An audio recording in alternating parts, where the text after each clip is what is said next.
Sheesh. There it is, man.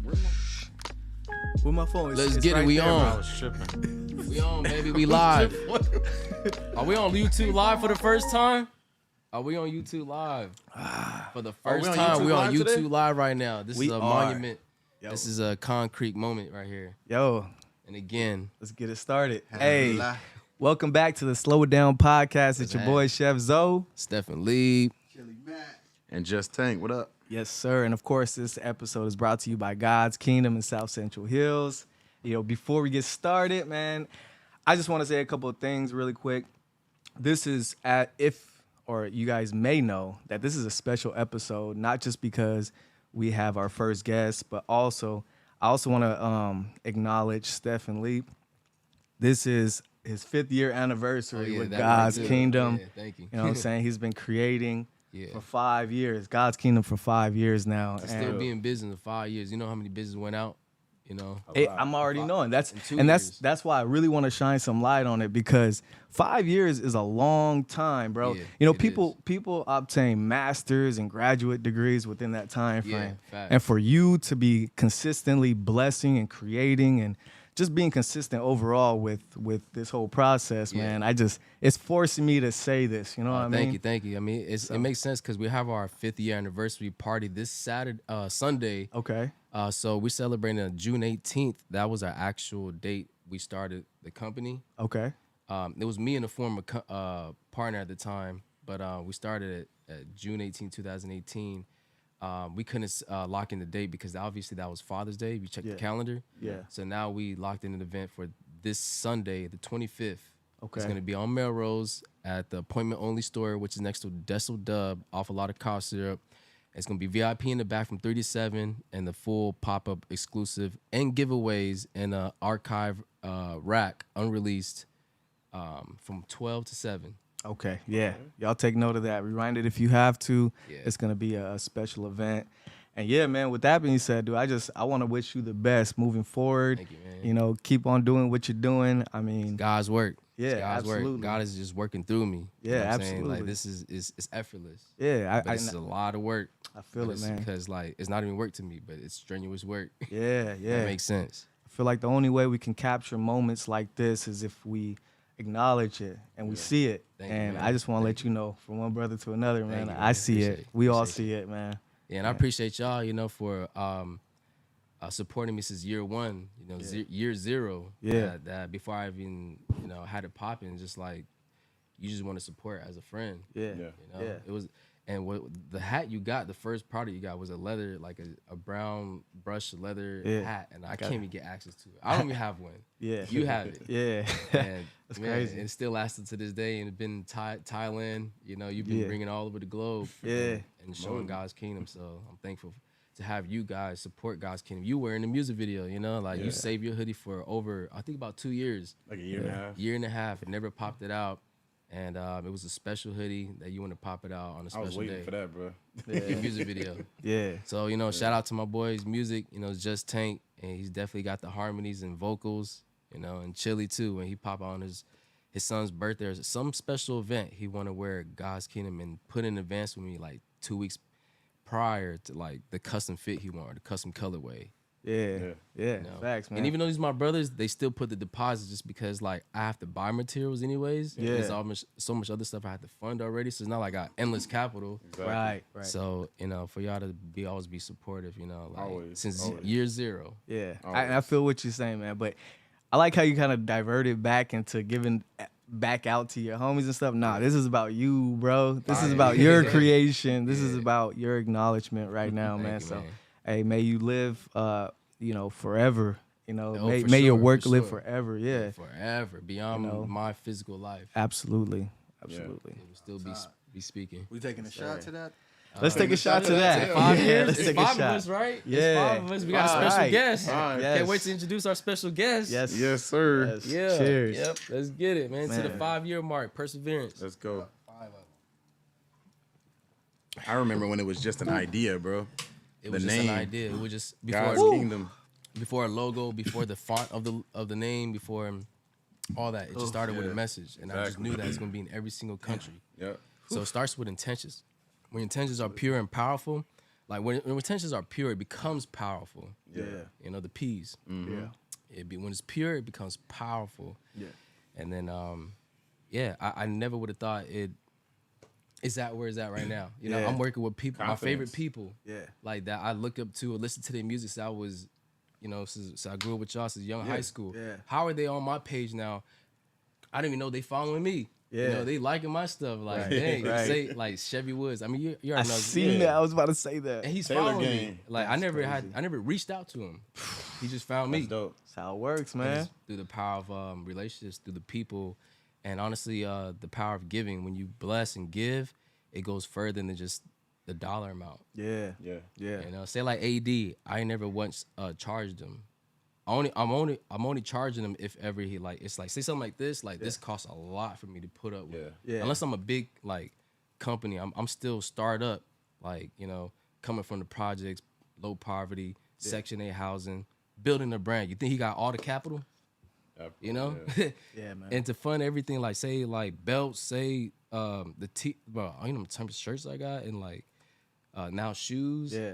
The glasses. Like you think, how much does that cost? You can't just do one. Yeah. Yeah. So people don't think about that, and they always ask for free. And I have a double sword relationship with it. Like if you support me, you support. You don't just gonna ask for free. But at the same time, there's power with giving. Yeah. Because every time I gave with a pure heart and pure intentions and with no expectations, it took further than a dollar amount. Yep. Yeah. Like even with the dollar itself, I got sales, and also just now Chevy Woods, Wiz Khalifa, people in the streets just randomly hit yo, bro, I found God's Kingdom because I was on No Jumper and AD. Or, say now Fig, people are hitting me on DMs yo, I saw this jacket. AD got me here, brought me here, bro. I want to. You see? You And know? that's how it works, bro. Yeah. Everything that you've done and everything that you're getting right now should speak for itself. Yeah. You know? Yeah. Big shout out to AD and Figmunity. Yeah, With that exactly. being said. The brothers T-Rail, Duno, Smack, AD, you know what I'm saying? Some people be tripping hey, that's crazy, you got AD rocking your brand. I'm like, that's the homie. I don't even look at him as how, You guys do. I just that's like one of y'all wearing it. I don't look at it no different. Yeah. It's oh yeah, of course, duh, that's the homie. You Yeah, know? yeah. But they be tripping how It's you natural. get him bro, that's the homie. Yeah. Yeah. Him, he would call. I wouldn't even. I had to call him. He'll literally just call me. Yeah. I was doing laundry on Tuesday, and I get in a phone call. I'm thinking it's probably Roman because he always called me every day. Yeah. And next thing you know, it's AD. Shout out Roman. Big shout out Roman Hotels. And then I answer the phone it's yo, bro, we got 2 sold out shows this week, Thursday and Saturday at the El Rey's. Figmunity sold out. We've been sold out 2 months ago. Wow. They been sold it out. And he's like, yo, I want to rock some fire. So I thought about hitting you. He said, what you got in 2X? Yeah.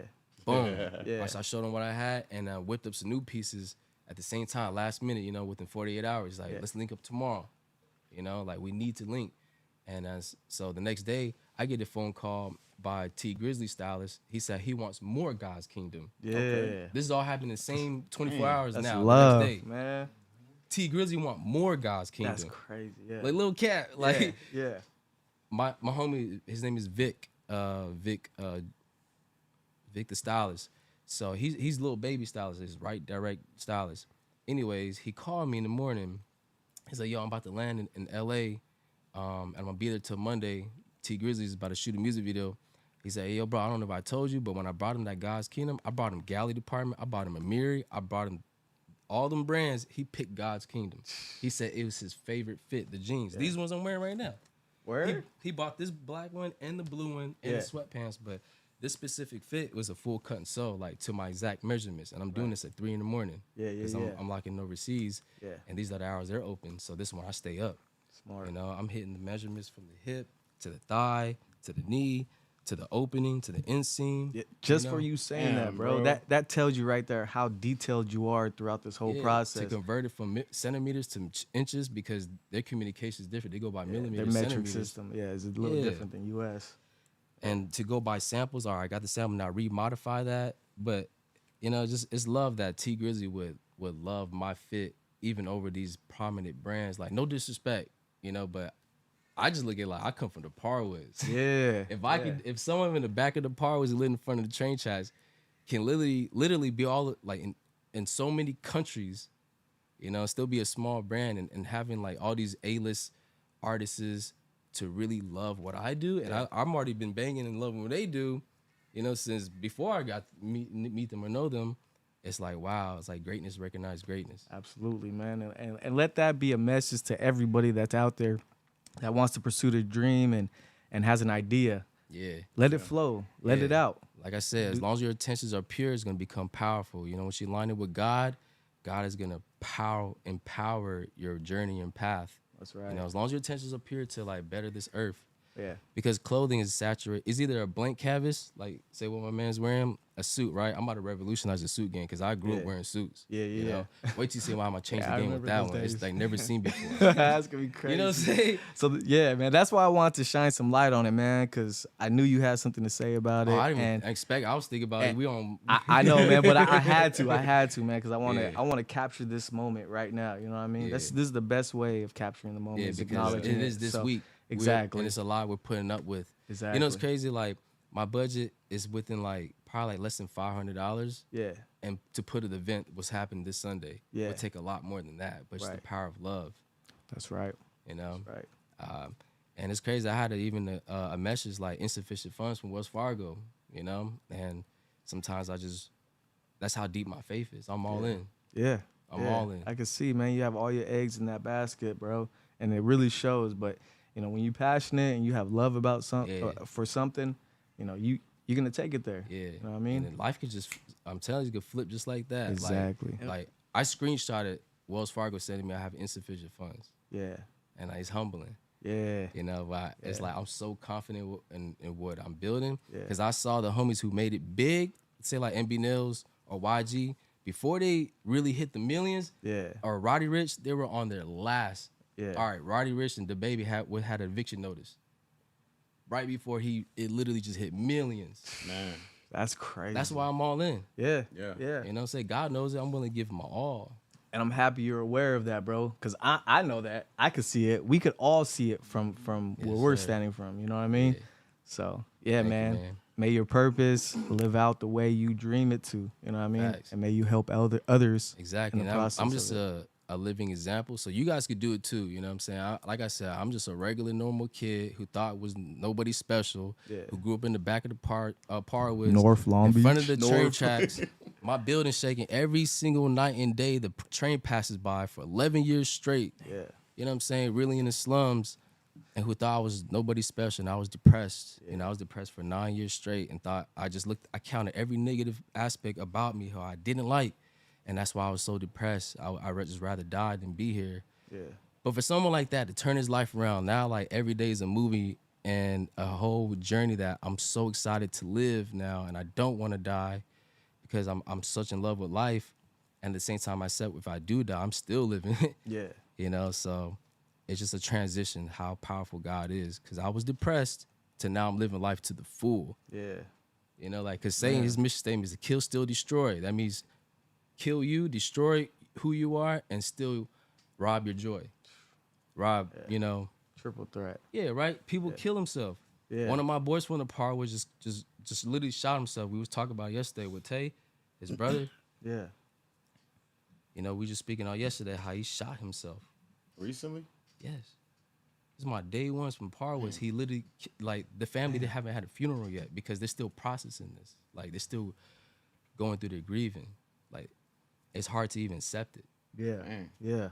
You know, it's like, say someone like us normal, just all of a sudden, just like, he said, his brother's like, yo, I know him too well. He had to did it by accident.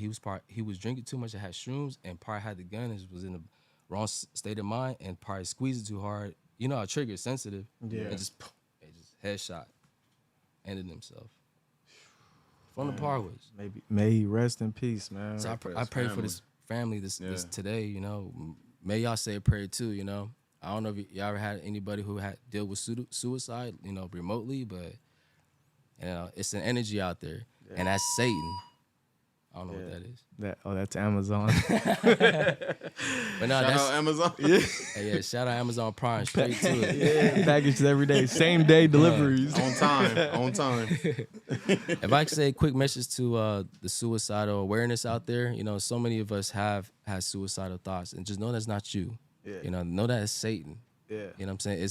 There's two energies out there. It's a God who wants for you to live life to the full, or Satan who wants to kill, steal, destroy you. It's your own voice. You ever heard it saying you're your worst enemy? It's because it's Satan. It's not you. It's just the Satan, the dark side of you. Yeah. You can highlight. It's like pH balance. You can be alkaline. You can be acidic. Yeah. Where are you gonna activate? Yeah. You know, I'm gonna shine light, or I'm gonna be dark. Because when you're dark, guess what? You ever been in a dark room? Do you know where you're going? So you're lost. Yeah. So what about God? God is light. When you see the straight path. You know what I'm saying? So I've been misguided, being growing up in the hood in the Parways, to finding the light, and the light was all in the word. Everybody, almost every household has some type of Bible or have access to a Bible. If you just tap in, I know it's a large book, but just start with Mark, John, Luke, and then read Proverbs, because that's quick wisdom. You apply them to in life, you start to see like, yo, this is law of life. Since the beginning of times to we still apply now to the end of times. And it changed my life, transformed. But yeah, y'all could do the same, bro. Amen to that, man. Y'all can stay alive, bro. Stay alive and love yourself. That's right. All right, man. That's well said. Shit, man. Well said, bro. And again, we just want to congratulate you for your 5-year anniversary, man. Thank you, brother. Yes, sir. We'll move it on, because you know enough about me. Yeah, back to the program. My boy got something to say. Introduce the man himself. Yes. Oh, no, Yes. You know, all right. So without further ado, we have our first guest, and he goes by the name of Ish, the best real estate man in the world. Let him introduce himself. Man. Go ahead. Without further ado, I was gonna say a couple of good words, but I'll go ahead and let you. We have to introduce him. Yeah. You ever watch, you know, like, okay, Jay Shetty? Yeah, what I'm absolutely. saying? Okay. Man, I don't know. Not worth the game. I don't think anybody can match No one his introduced introduction. himself. Yeah, Like, we already know his background, Right. so we're here to Yeah, say that it gives credibility. So hey, let's put a little twist on it. Because you interrupted, what you're Tank, saying, bro. you're gonna have to introduce. I got our something guest. to say too. So how about each one of us can give us something quick, All sweet right. to say? All right. Well, like I was saying, man, without further ado, we got our main man, one of the best real estate mans that I know. Ismael is in the house today to speak on some gems that you guys need to know and that'll benefit you guys, especially for those that are thinking about buying a house or any kind of property, or just trying to invest into something that will, you know, make you money, you know, at the end of the day, passive income along with that. So, yeah, he's here for that. Yeah, and he another reason why he's here, and I'm gonna have him touch on as far as like getting loans and stuff like that for the Navy Federal. As you know, some of the fans know, the people know, I'm a big fan of Navy Federal and what they're about, man. Yeah. I learned Navy the banking Federal system young, and I got some good advice, and like I said, I was put up on game about how banks work and how credit unions work and stuff like that.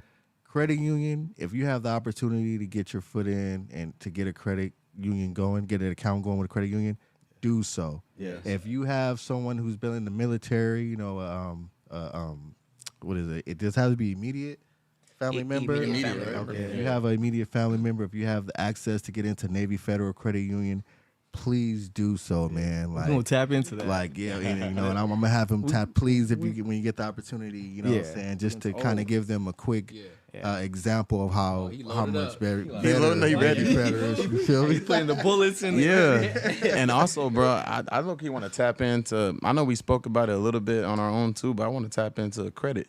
You Right. know what I mean? Yeah. Tapping in on credit, because a lot of people, that really hold them back, or they feel like it may hold them back. Yeah.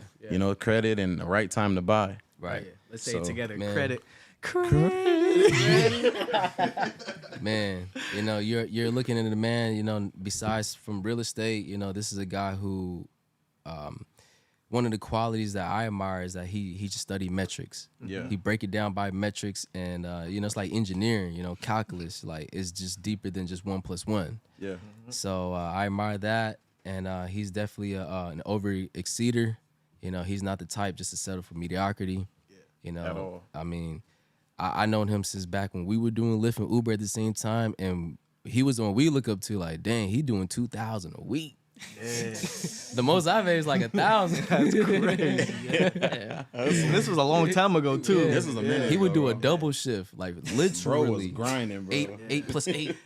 I'm like, I can't do that in the car, but he's determined and ambitious, right? Right. And you're looking at a man who never gave up and persevered even through times of a heart shatter. I know y'all experience what it's like to be heartbreaking, Yeah. and to overcome that. It starts to show your true characteristic and your character. So, you're looking at a man who rose above that and is still rising. So, Hey, well without said. further ado, Yeah. we want to introduce our man, Yes. Ishmael.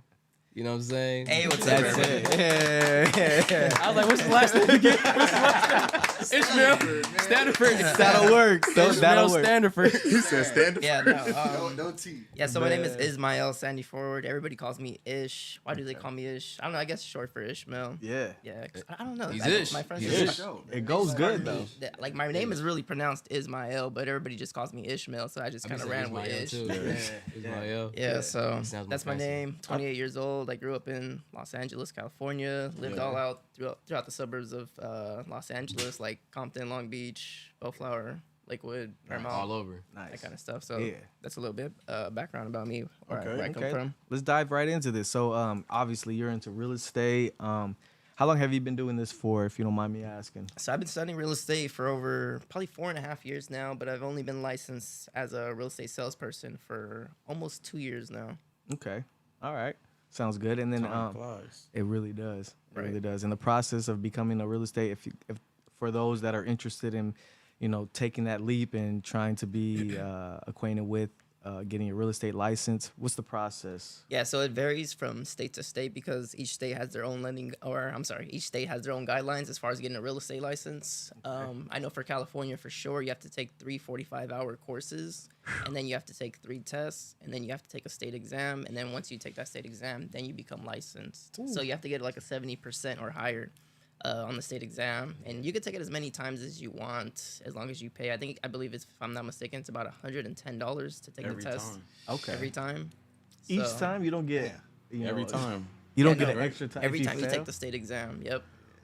So do your best, man, people. Yes. Man, Study. Study. Study. Study It's hard. gonna hit the pockets, man. Yeah, because the first time I took the test, I actually failed the first time. I think I got like a 66%. Again, you need like a 70% in order to get like a real estate license. And Wow. I remember the first time I took the test, it was a crazy test. Yeah. It was like, I'm like, oh my gosh, like, dude, none of this was on the courses.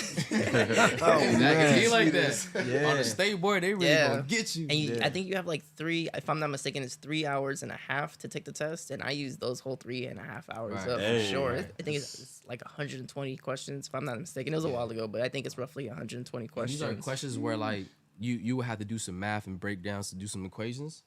Yeah, very little math, but for sure, yeah, there's math. Yeah. Yeah. Yeah, but just like a lot of like, it's pretty much like learning a new language. It's a bunch of terminology Yeah. that you have to understand, a bunch of laws Right. you have to understand. It's like, It's a whole new world of yeah, element it's literally a whole new world. But I remember the first time I took the test, like I said, I failed, and I was actually the last one Wow. to leave. yeah. Wow. I have Yeah, I a question remember. about that. So how long did you study? You know what I'm saying? Was it like a night before thing, or is it something that No, you man, did? I was studying. So how'd you like, prepare Every day. yourself Big- before big taking the study. state board? say it again. Like, what were your regime like preparing yourself before taking that exam? I was studying. Like I made flashcards. I took notes down. Yeah. I don't know. I went over the courses again, like just like skimming through them. But yeah, I remember I was disappointed the first time that I failed. I was like, wow, man, this test is no joke. Yeah. So you passed it the second go around? Yeah, I passed it the second time. So except this time I was ready because like I kind of paid for a crash course, and the crash course was really good. So of course you still have to study, but we went over everything that like would be on the test. So on my own time I had to study because like the second time I took the test was in San Francisco, so I was driving way to San Francisco to take that test. So that whole 5 hours I was driving, literally I was studying as I was driving. That had to be the craziest 5 hours, bro. Yeah, it was crazy, and I was like, man, I'm really driving out here to take this test, and I'm about to be pissed if I have to drive home back. Man, and I like don't with a pass. fail, with an F. You have a whole 8 hours to think about. Feeling like, damn. What question was that? She already knew that wasn't gonna happen. Huh? He Yeah. was ready. Yeah, but the crash course, it did me well because What is a crash course? it's pretty much like you pay for like a test sample kinda, and then they Got it. it's like it's pretty much a review. Yeah. And then how similar were the actual questions from the state board to the crash course? It was actually like pretty similar, but you just had to study it though for sure. Yeah. Yeah. How many questions did they have on the crash course? On the crash course, well, there wasn't really questions on the crash course. It was just like a bunch of Okay. like knowledge you had to like Yeah. soak in, keep Well, up. I'm happy. I am so happy that you were able to pass that, because if you had not passed that, then you probably wouldn't be sitting here right now. Thankfully, Probably you not. passed that, man. Man, all right, cool, man. He So would have let's stayed just in Frisco. right. Just So post up. would you say that was your biggest accomplishment?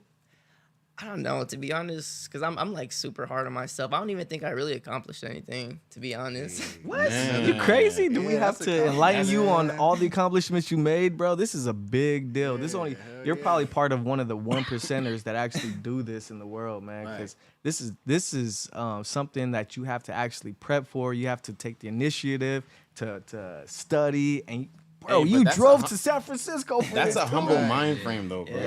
And That's a real humble and mind after frame. already Yeah. failing, you know, Right. that says Yeah. a lot Right. about your character. Right. You feel me? Like, Like I said, and introduced himself, the perseverance man himself. Yeah, yeah, you said it. You did. You did. Yeah. You said it well, bro. But not like the second time I took it, it was because of a girl. I like. No, I it's know just, that's just who you are. Yeah. It's not she was a little bit like, of the motivation. Oh, okay. Oh, we gotta dive into that again.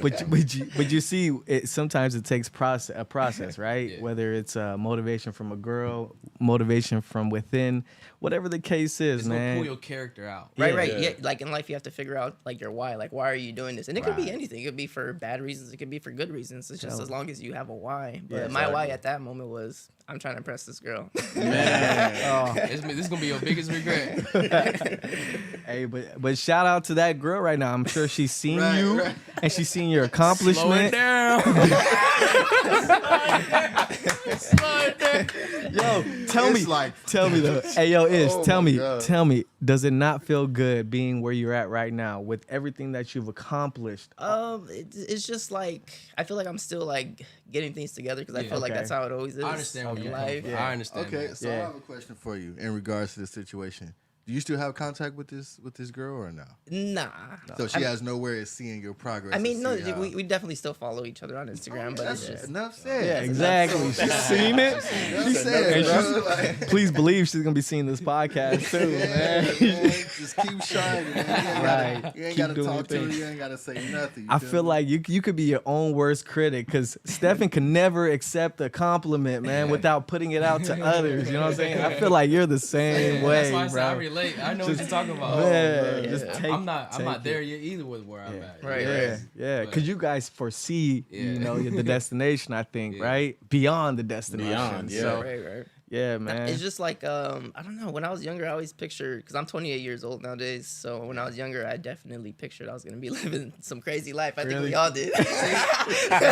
You know, it's crazy. Like when you make a plan, God laughs at it. Like, Right. okay, you can make all the plans you want. God gonna laugh at it. Yeah. And once you accept that, like, okay, like I expect I'm gonna have a kid at 30. I'm gonna be married. But how you gonna put a time limit on love right, Yeah. Yeah. right. or kids? True. Bro? Come It's on. on a- anything, bro. On a plan, yeah, on any plan, man. Other than the one that you got, I mean, if it's set for you, it's gonna happen, right? Yeah. That's the Be in rule of love with thumb. how life is being Yeah. Right, right. already. Yeah, Yes. because I noticed like the best moments they come like unexpected or Yeah. it's like unplanned. Like Those most are of the best time. moments. That's Exactly. life Best itself. moments. Being bliss with that.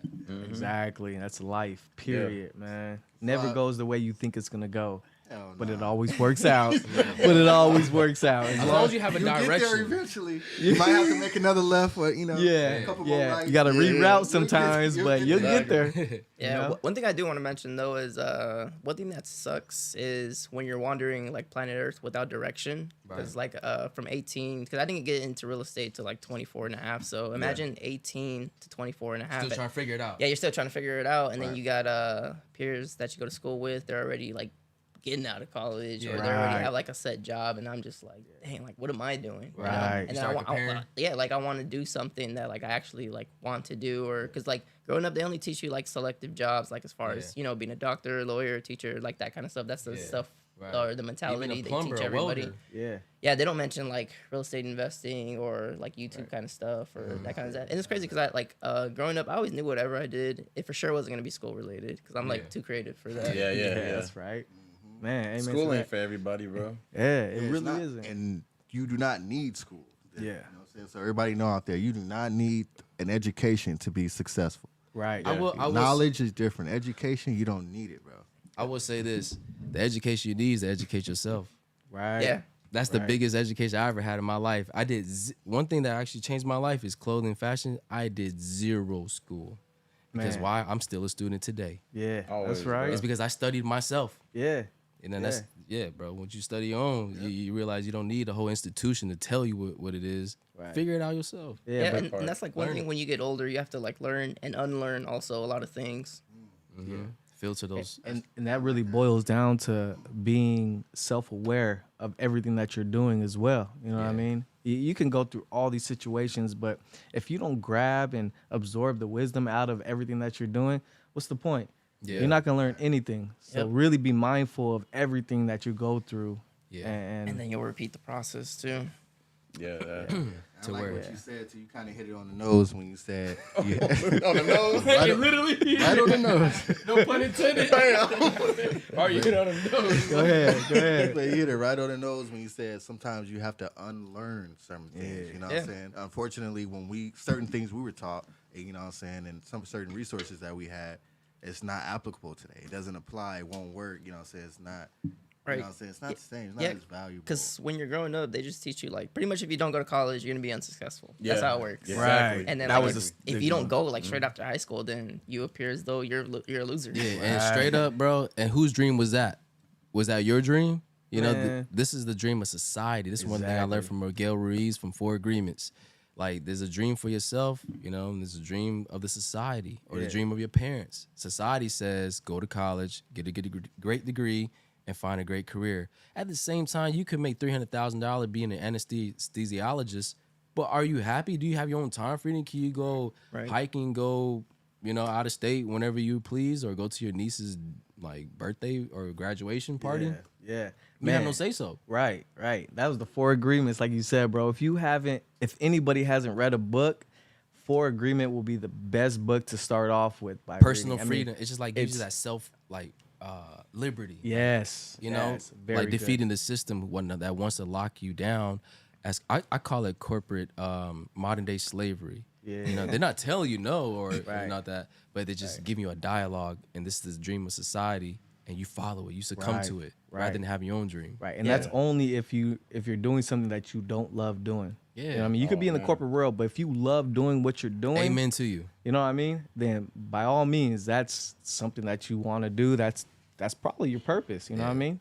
Right. But- Because I do got a quick story for that. Because when I was 19, I went to a mechanic school. It's called UTI, and The commercials are crazy with that one. I wanted to be a BMW technician. I wanted to, so in other words, like a mechanic at a BMW dealership.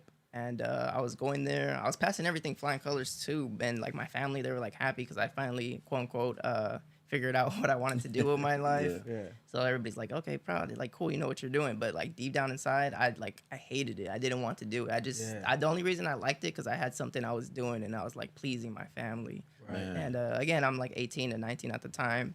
But I don't know. Once I realized that I wasn't really into it, and it was crazy too, because I was reading reviews on like mechanics at a dealership, and on those reviews, they were pretty much saying that you know, if they could go back, they would not do it. Wow. Yeah, like if they could reverse the clock or whatever. But I don't know. Like the thing that got me out of that school. Well, first off, if I were to graduate from there, I'd be over like $70,000 in debt. So I was already viewing that as like, damn, okay, I'm gonna be $70,000 behind in life. So that's gonna suck right there. Right. But I went to class one day, and then we were about to take a test, and the instructor, he goes, all right, you guys want to pay attention because most of you guys are probably be doing this for the rest of your life, so you're going to want to pass this test. And then once he said that, I'm like, rest of my life?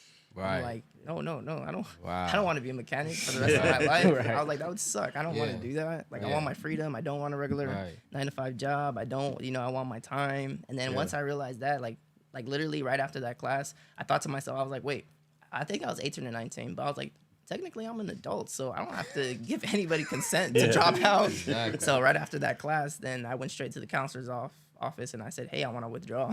Oh, man. That's a great decision. story. Yeah. I really like that. Yeah, because like my friend, he was like doing YouTube, and that's kind of like the realm I wanted to hop in. And then I was like, you know what, like I don't want to do this. Like I hate doing it. Like I like working on my car, but I don't want to deal with other people's headaches, and I don't want to be dirty all the time, and I don't want to like have a laborious job all the time, and I want my time most importantly. But I see my friend like doing YouTube or whatever, and then I was like, yeah, that's what I want to do. So I dropped out, and I was like, you know, I'm just gonna like pursue that. Go hard with it too. Good And for then, you. how did your parents take that? Like, did you? I mean, of course, communicate that to everybody your was parents? upset. Matter of fact, yeah, I do. Damn, that's crazy that I actually remember this. But one of my aunts, she has a son, which is my cousin, and they pay for, like, he's pretty much like well off, you know. He grew up like his parents took care of him. Yeah, I guess to say. Yeah. But yeah, he had like a nice car, give it to him like once he turned 18, BMW, and his parents was paying for all of his schooling, and all he had to do like was pretty much go to school and he'd be straight. And he ended up dropping out for what reason I don't know. He just got tired of, you know, conforming to like the rules or whatever. And then his mom was upset. And then once she found out that I dropped out of the school, she's like, man, you're a quitter, man. You're just like so-and-so. What? And I was like, for real? Yeah. Bro, how was that like having like somebody in your ear all the time? Like, how did you take it?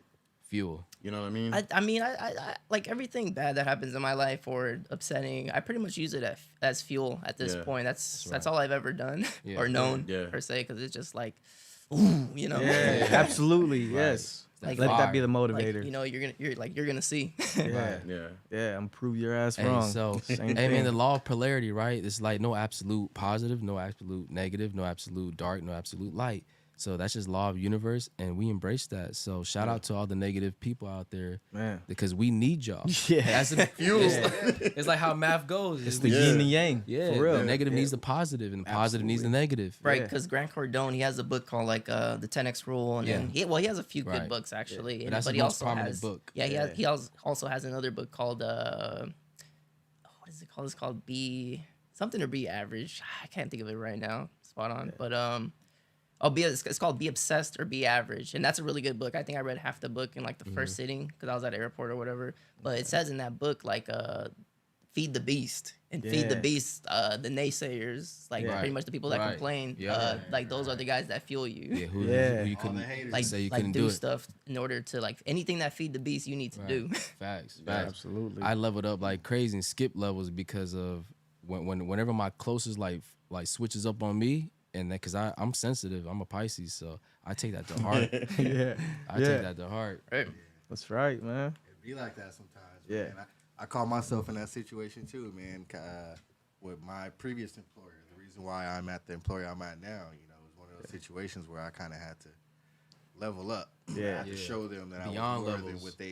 what they expected. You know what I'm saying? Or what they had intended for me. I literally doubled my income, became a 6-figure nigga, excuse my language, in less than 3 months, bro.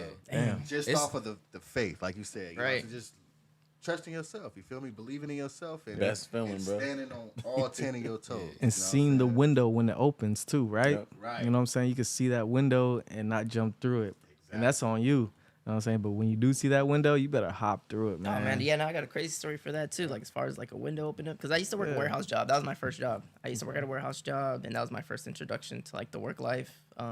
Like if you guys worked at a warehouse, then you know how like moving boxes and I know. pallets. We know. Yeah, so it sucks. They treat you bad. You get paid bad, Yeah. and like you're You're pretty at the much bottom. replaceable. You're a peasant. Yeah, you're Super like labor. literally Super a labor, peasant. Like too. you're a slave, like literally. Yeah. They don't care. You're So Go ahead. yeah, I used to do that. Like after I dropped out, I ended up moving back because I was going to school in Chicago for that mechanic school. So I ended up moving back to California, and like I had no place to live. So my plan was I was like, I don't know where I'm gonna live in California, but I know for sure I'm going back. So Yeah. I was like, my plan was to sleep in my car. I had a '94 BMW at the time, a green one. Uncomfortable. Yeah. Slow it down. Yeah, I was like, Sheesh. okay, I'm gonna go back. I'm gonna Yeah. sleep in my car. I'm gonna tint my windows. I'm gonna buy a visor. I'm gonna get a gym membership and shower at the gym. Okay. So That's that smart way, though. yeah. So that way I could save money like Yeah. on rent. You know, I wouldn't have to pay rent. So that was my ultimate plan. Yeah. And then I told my friend Sean that plan. He's like, "What? You're crazy." He's like, "I just moved out of my uncle's house in Compton. So like, let me talk to him. I was only paying like $200 for rent there. Let me see if he could give you the same thing." So he calls me back and he says, "Yeah, he'll charge you $300 for rent." And keep in mind, like I'm still like I believe 18 or 19, so I wasn't too used to like paying rent Right. or nothing, and I Right. wasn't making that much since I was working at a warehouse. So 300 was like oof, you know. Yeah, absolutely. Yeah. Yeah, I can relate. Yeah, but yeah, I was working at a warehouse, and I mean, as you guys know, it sucks. But I hated it. I hated my life. I hated my life every day. Like literally every day, I would look at the moon because like when you go to work, it's dark, and then when you leave work, it's also dark. So Exactly. that whole day is gone. Feel depressing. Feel depressing. That whole day is gone I've just been for there to too. make $400 a Yeah, week. exactly. Because you know in the back of your head, you're like, you're destined for so much more. And you know you have the Yeah. potential to give out so much Exactly. It more. feel like school again. Like Right. like you can't wait for like Exactly. break and lunch. Yeah, but lunch at- be lit. At the time, it was a full time job, so I think I was making like maybe almost $2,000 a month. So I was like, man, okay. So like I'm making money, but I just don't have time. I think at least I think I'm making money. Making That's money. when, If that's when you think the most. When you work in a warehouse job, that's when you really think the Right. most. Right. How Why you creative doing you really something? are. All Why am I matters. here? Yeah, but I 2000. don't know. I was trying to figure out like an exit strategy. I was just like, oh, man, I don't know how long I'm gonna be here. I got nothing in my cards. I got no Yeah. plans. I was like, man, I don't know what's gonna happen. Right. But Man. sure enough, something did happen though. It was actually crazy how it played out. Because I remember like the last day I worked there, and then oh my gosh, so like I had a supervisor. He called me number 16. yeah. The reason he called me number 16 because I would be the 16th person he fired Wow. if I wasn't fast enough. So he'd be like, Whoa. 16, hurry Yeah. up. What? Man, he's already Yeah, threatening you. so I'm like, damn. And then I got like some gang member that's working there, and it's like he wants me to do his work. So I'm like, Whoa. damn. Yeah. and mind you, you're a lot smaller and Wow. younger and just like unaware of shit back then, right? You're just a boy. Right, Pretty right, much you're a right. young man. Yeah. You know what I mean? Like I have this gang member, he just wants me to do his work, and then I think he got mad because I didn't do something. Like he thought like his work or my work was his work or something vice versa. Yeah. But pretty much he got upset, and then he told me, he's like, man, if I see you on the streets, I'm smashing you. Wow. Sound like a county story. Damn. He's like, I'm not gonna do anything Oh to my you here, God. but Man, if I see he you on trying the to streets, bully I'm you. smashing you. And Wow. I'm like, yeah. And then I'm living in Compton too at the time being. Yeah. Like the place I'm living just has like roaches. I'm living with the Yeah. roaches. Like literally, Yeah, facts. I know. my routine was Yeah. like I would get my iPhone, turn the flashlight on, Yeah. and the first thing Yeah. as soon as I opened the door, I Running, would look they for running. roaches. Yeah. I would look for Running. roaches. I usually kill about 2 to Scattered. 3, Yeah. Man. and then I feel like I have peace with my mind. Yeah. You ever been in the Carmelitos? And with no AC Bro. either. No AC either. Hot I used to summer. live in there, bro. Man, I'm telling you. I used to live in the Carmelitos. I grew up in the Carmelitos, man. So roaches were our neighbor. we're like Bro, they we're friendly. family. They You local cannot kick them friendly. out. You cannot kick Man, them out. at Hey, all. you remember the Ackerfields? Yeah, man, that shit was no joke. Bro, no matter how many times you remember? try to infest the whole the whole building, Yeah. they still popping They out. multiply even more when you do that. Hey, man. they didn't even run in the Ackerfields though. Yeah. You turn the light Nah, on, they they would looking walk. back at you like. They be on 2 feet. Yeah. Oh, Yeah. So it sucked. man. Like I was living with roaches, and I was living in the hood, and then I got a supervisor called me 16, wanted to fire me, and then I got some dude that wants to beat my ass. Damn. Man. So I'm like, damn, what is going on, Yeah, dude? it's a Like, tough spot I in your hate life. my life. Yeah, it's Yeah. rough for sure, but it's crazy because like I remember the last day I went to work, I was on my lunch break, and then I called my ex-girlfriend at the time being, and I was just like, yeah, man, I hate my life. Yeah. I was like, after this, can like I go over, like just to see Yeah. you because I just like need a break. I need to like cool down. Yeah. She's like, oh yeah, come over. And then after I get out of work, and this is like when my life turned around. It was like after I got out of work. So it's like normal day. I'm trying to figure out a decision. I was like, And this decision will literally play out the rest of my life. Yeah. So I was like, okay, do I go straight to her house or do I go home and take a shower? So I'm like, I think I'm gonna go home and take a shower. So I'm driving home right now and I'm getting ready to hop on the freeway, and then I'm at a red light right now, and then I'm waiting for the light to change, and all I feel is like my BMW starts shaking, and like that old green BMW I had at the time was like probably the best thing I had going for my life. Yeah. So I treated it like my baby or whatever. But yeah, I'm at a light waiting for the light to change, and then a semi truck hits the back of my BMW. So I'm like, come on, man, cut me a break, dude. Wow. When it rains, On it your last pours. day, on your last day of work too. Like you quit. Well, yeah, well, I didn't know that was my last day. Oh, at he the fired time. you? He said on the last day of work. Now, well, I'm about to tell you right now. So, this guy, he hits my car, and then I stop all the cars. I get out my car because I'm like pissed at this point. I'm like, hey, you hit my car? He's like, no, I didn't. I'm like, yeah, you did. Look, and he's like, oh, okay, I'll pull over. And then we pull over, and he's like, yeah, get an estimate, and I'll pay you for it. And I'm like, hell no. And I was like, I need your insurance. And then he's like, nah, I'm not giving it to you. And then I'm like, all right, cool, call the cops. And he's like, all right, I'll give it to you. Wow. Yeah, so then I get his information, and I go link up with my girlfriend at the time being. And then I'm just like, yeah, I had a long day. I didn't like my job. My back hurts now, and my BMW bumper got like messed up. So I'm like, dang. And this happened on a Friday. And then me and my friend and my ex-girlfriend went out on a Sunday, and I dropped everybody off. And then on my way home after I dropped everybody off, I ended up getting in another accident. This one's a crazy accident. All in the same 3 days? All in the same 3 days. Bro. Yeah, so I'm driving on the 710 going north, and it's raining, and like my tires are bad, but like I'm broke like at this point, so I'm trying to like get the most out of it. I'm trying to ride the wheels till they fall off. Yeah, so then it's raining, and then there's this car in back of me. It's an Infinity. It's just like tailgating me, and then my car's stick shift, so I'm like, damn, why is this car tailgating me? So I drop a gear, I downshift, so that way I could go a little faster.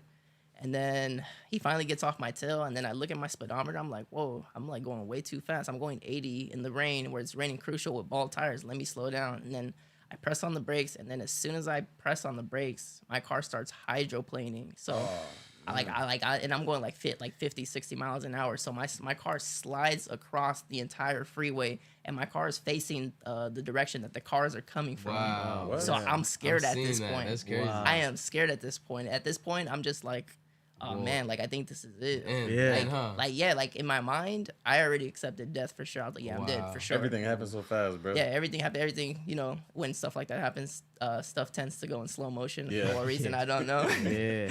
But life got real. yeah, like one thing I was thinking, I was like, damn, I can't even say bye to my family before I go. But so yeah, I accepted death at this point. I'm already like crunching my eyes, like getting my body like crunched up, like getting ready to like embrace whatever car that hits me Yeah. on the freeway. I'm like, yeah, this is it, whatever, I'm out. So then like I'm thinking that, and I close my eyes, and then I don't know, something in my head is just like nah, you can't go out. Like nah, you can't go all right, out. this is it. Okay. Yeah, like it's crazy because like I like at that time being like I pray in my head, like I scream out loud without saying a word. Yeah. Like physically, Yeah. like I scream in my head Spirit. out loud. Your spirit. So I'm like God, like I always was a guy like, oh yeah, my car. Yeah. And, but at that time I was like, God, take the car. I just want to live. Yeah, that part. I just want to live. Take the wheel. Yeah, take it.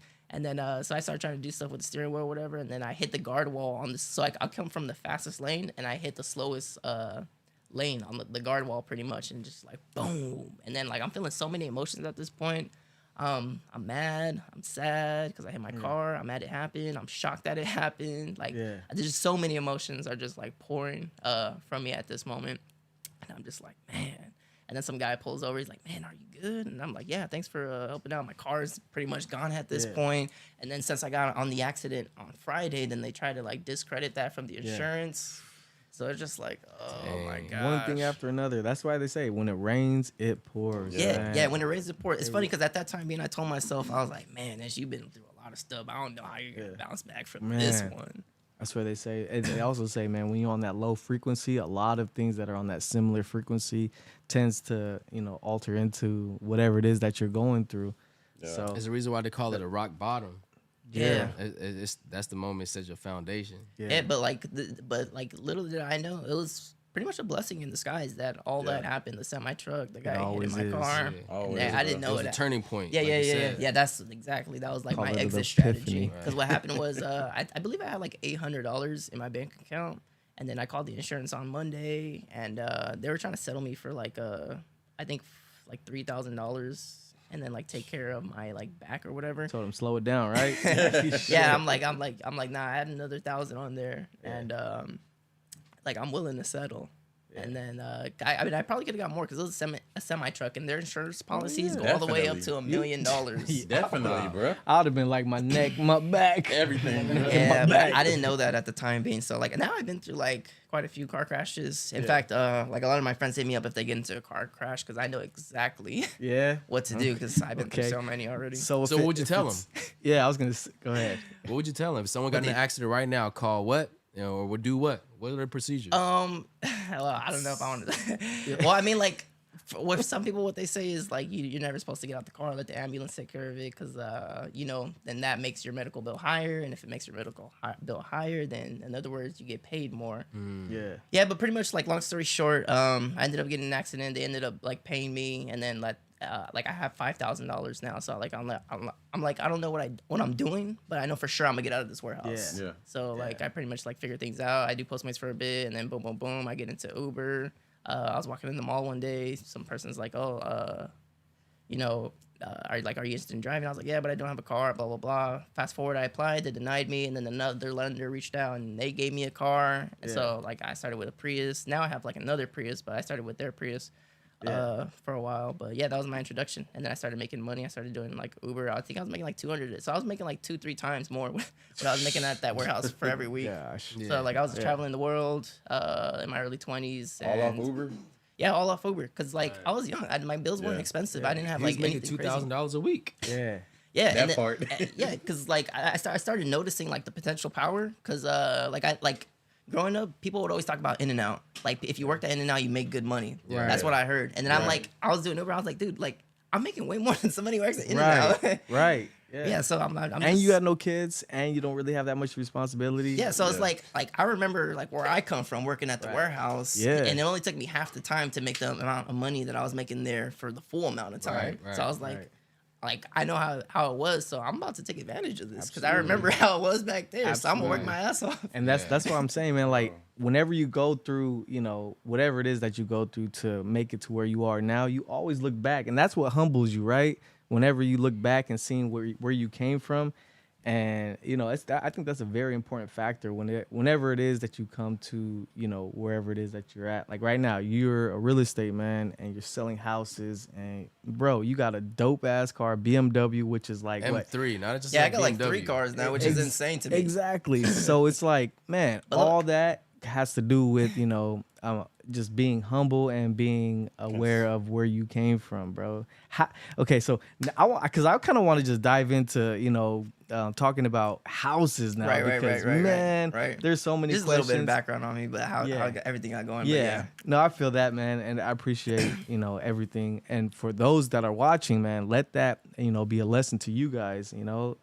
Keep It's striving. a process and journey to everything. Just because you guys are at a warehouse or at McDonald's, just not permanent. We all have a background. It's all so temporary. just, Yeah, even trust if your you journey. don't know how you're getting out. Like I think in life you're never supposed to worry about the about the how. You just need to put it Yes. out there and like it's gonna happen. Don't worry about how it's gonna happen. Or even just know that why. it's gonna happen. Don't worry about why. Just go through the process, man, and just keep striving for the best for yourself. You know what I'm saying? All you need is faith, as small as a mustard seed. As Yeah. long as you have the faith that you see light at the end of the tunnel, you're gonna get that light. Yeah, exactly, man. And now you're here, and I want to know, man, coming from a person that's been renting my whole entire life. Well, I mean, since I was 24 when I first started renting a house, or I'm sorry, 23.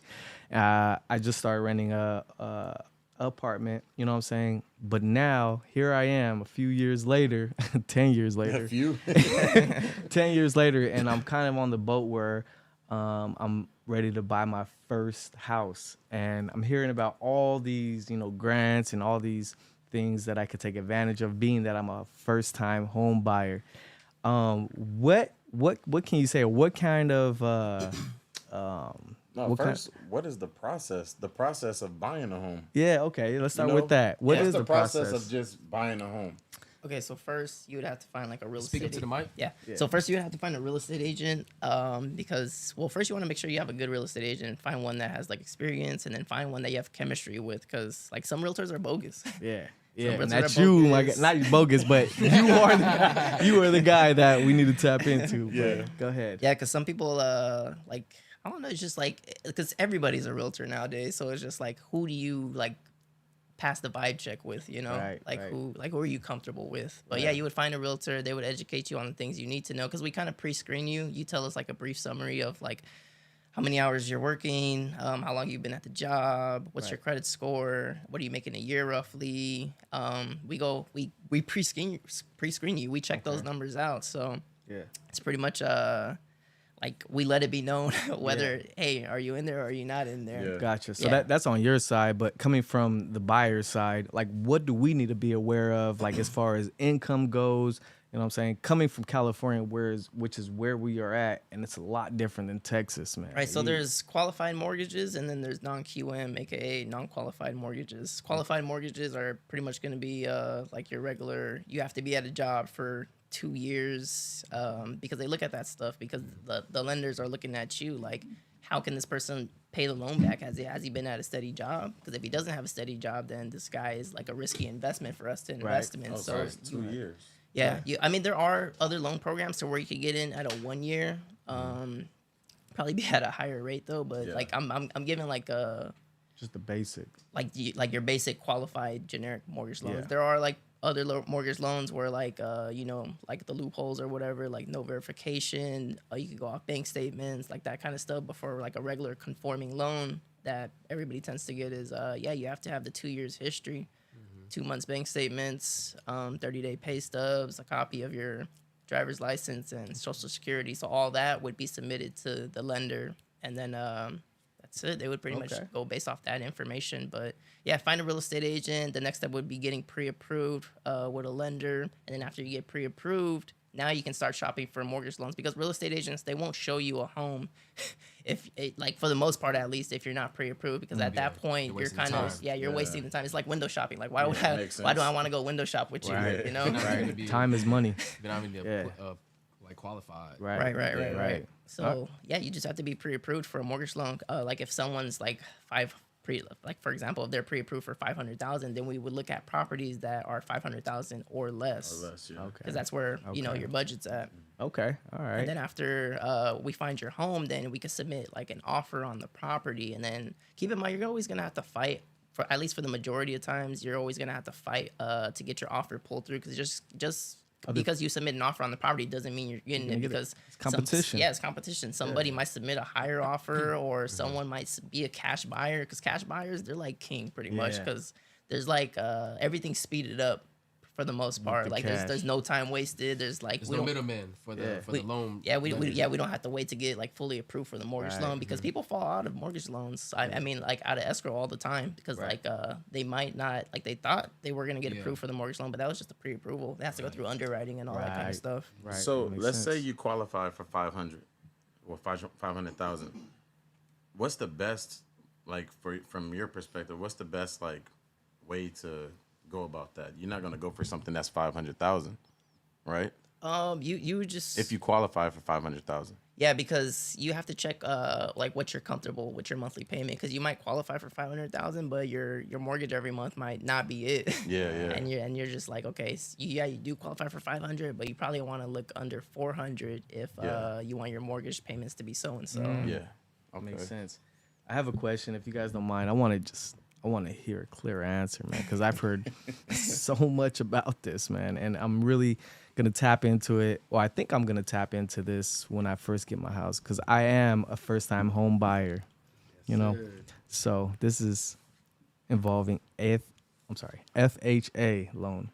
I want to know, because I'm hearing 4.5, I'm hearing 3.5, I'm hearing, different Like, what's the rates that minimum you to have put to down? that you have to put down for a first-time home buyer. And also, not just that, but this is not just a house. This is also involving multi-unit houses. So my question is, what is the benefit of being a first-time home buyer with the down payment of a new place or a multi-unit location? So, well, for an FHA loan, you don't have to be a first-time home buyer. But if you're trying to get in on something called a conventional loan, so okay, FHA, USDA, VA, those are all government-backed loans. The VA is the mortgage loan for the veterans that they get. That's 100% financing. FHA stands for Federal Housing Administration. That's another government-backed loan because they want you to own properties, so Right. that's why they put it so low of a down payment. And then the other one is USDA, which stands for United States Department of Agriculture, which pretty much they allow 100% financing in like rural areas, so pretty much no money down. Like if you're trying to get something in like Joshua Tree per se, then they'll give you the financing for that at 100%. And this is pertaining to not the average citizen. This is pertaining to people that are in the army or That's only for the VA mortgage loan. okay, so people Yeah, that so are that's a veteran. veteran affairs mortgage loan. Gotcha. Yeah, Okay. but if What you're a ab- first time home buyer, then like me, I'm an average Joe. You know, what I mean, I'm blue collar worker. You know, like a with the Joe. family. Slow it down. No, but just speaking out, like you know. yeah, what's best? Yeah, no, I get what you're saying. Yeah. But so there's two types of loans: the FHA loan and the conventional loan. The conventional loan is not a government-backed loan that's issued through like a private lender, and it's always debatable. People are always debating which is better, FHA or conventional. If you want to go FHA, FHA allows you to do the multifamily residence at 3.5% down only. Okay. But if you're obtaining, your primary residence, and if you have a good credit score, because the minimum credit score for FHA is only 580, but if you have like at least a 620 or above, then you could get a conventional loan. And conventional loans, it depends on like what you're trying to do, because conventional loans, they allow you can either be 5% or 3%. It's 3% if you're a first time home buyer, which is like a little bit less than the 3.5% down you would be putting with the FHA loan, but the FHA loan allows you to do a 1 to 4 multifamily residence with just putting 3.5% down, because the conventional you're gonna have to put more money down. Gotcha. you want Okay. the So it sounds like a multifamily. good investment move to make if you're using your FHA loan to get a 4-unit place. You could essentially, live at the one location, one unit, and just rent out the other 3, right? Yeah, because FHA, all the government-backed loans, it has to be your primary residence. But the good thing about the FHA loan is, as long as one of those units are your primary residence, then For you just can a live year. in it. Yeah, Just for a just a year. Yeah, you have to live in there for just a year, and then you can choose to. It's 6 months to a year. Like for 6 months, if you have like a really good reason, then you can move. Okay. But it's typically a year. Okay. That's good to know. You ever heard about the NACA loan? NACA? Someone DM'd me talking about it. I can't remember what that mortgage loan was because I just looked it over briefly. But from my understanding, it was like some kind of assistance for either a down payment or closing costs. It's just with those kind of loans, it's just like a bunch of variables that you Yeah, have to jump right. through. So I always recommend, like, if you're a first time home buyer, just do the FHA loan. That's like FHA. that's the one that makes That's like the best most program out sense. there. Yeah, because Wow, there was like a program right here in California. Damn, what is it called? The multiracial. No, Yeah, I'm serious. They had for one for where the color people. yeah, Minorities? yeah, For minorities? yeah, minorities exactly. Minority. yeah, but Yeah. no, there was the blacks oh, and it's called browns. Cal Half. I remember now. Yeah, it was a Cal Half loan. For that, they pretty much, and everybody was on it. I think only probably less than 400 people in California had access to the loan, but it was a California loan. Wow. And for this loan, you had to have a minimum credit score of 680. And how this loan worked is they give you the 20% to put down. But in return, and by the way, if you put 20% down, then you're pretty much deleting mortgage insurance. Yeah, the So you- PMI. yeah. PMI. Yeah. So like that's like kind of like, okay, cool, no PMI. But in return, they're pretty much saying if we give you 20% down, then whenever you decide to sell your home, then get 20%? we get 20% yeah. equity. Slow it down. That's a good. That's It makes sense. though. pros and cons to Yeah, that. yeah, because like the 20% down, it could be a little bit money, but the equity when you decide to sell, it could be Right, like way 20%. more. So it Yes. just didn't make sense. And then you had to take a class 2 on top. You couldn't Wow. just receive the loan. You had to take an actual class Yes. before you obtain the loan. Slow it down, government. But We're on to you. The best way, the best way for that is if you were gonna do that, then and they're bringing it back too. I think maybe next month or the next 2 months. By the way, Okay. they are bringing. I wouldn't recommend that because there's way better mortgage loan programs than that one. I don't like personally Yeah. sharing my money. Yeah. No. Absolutely, man.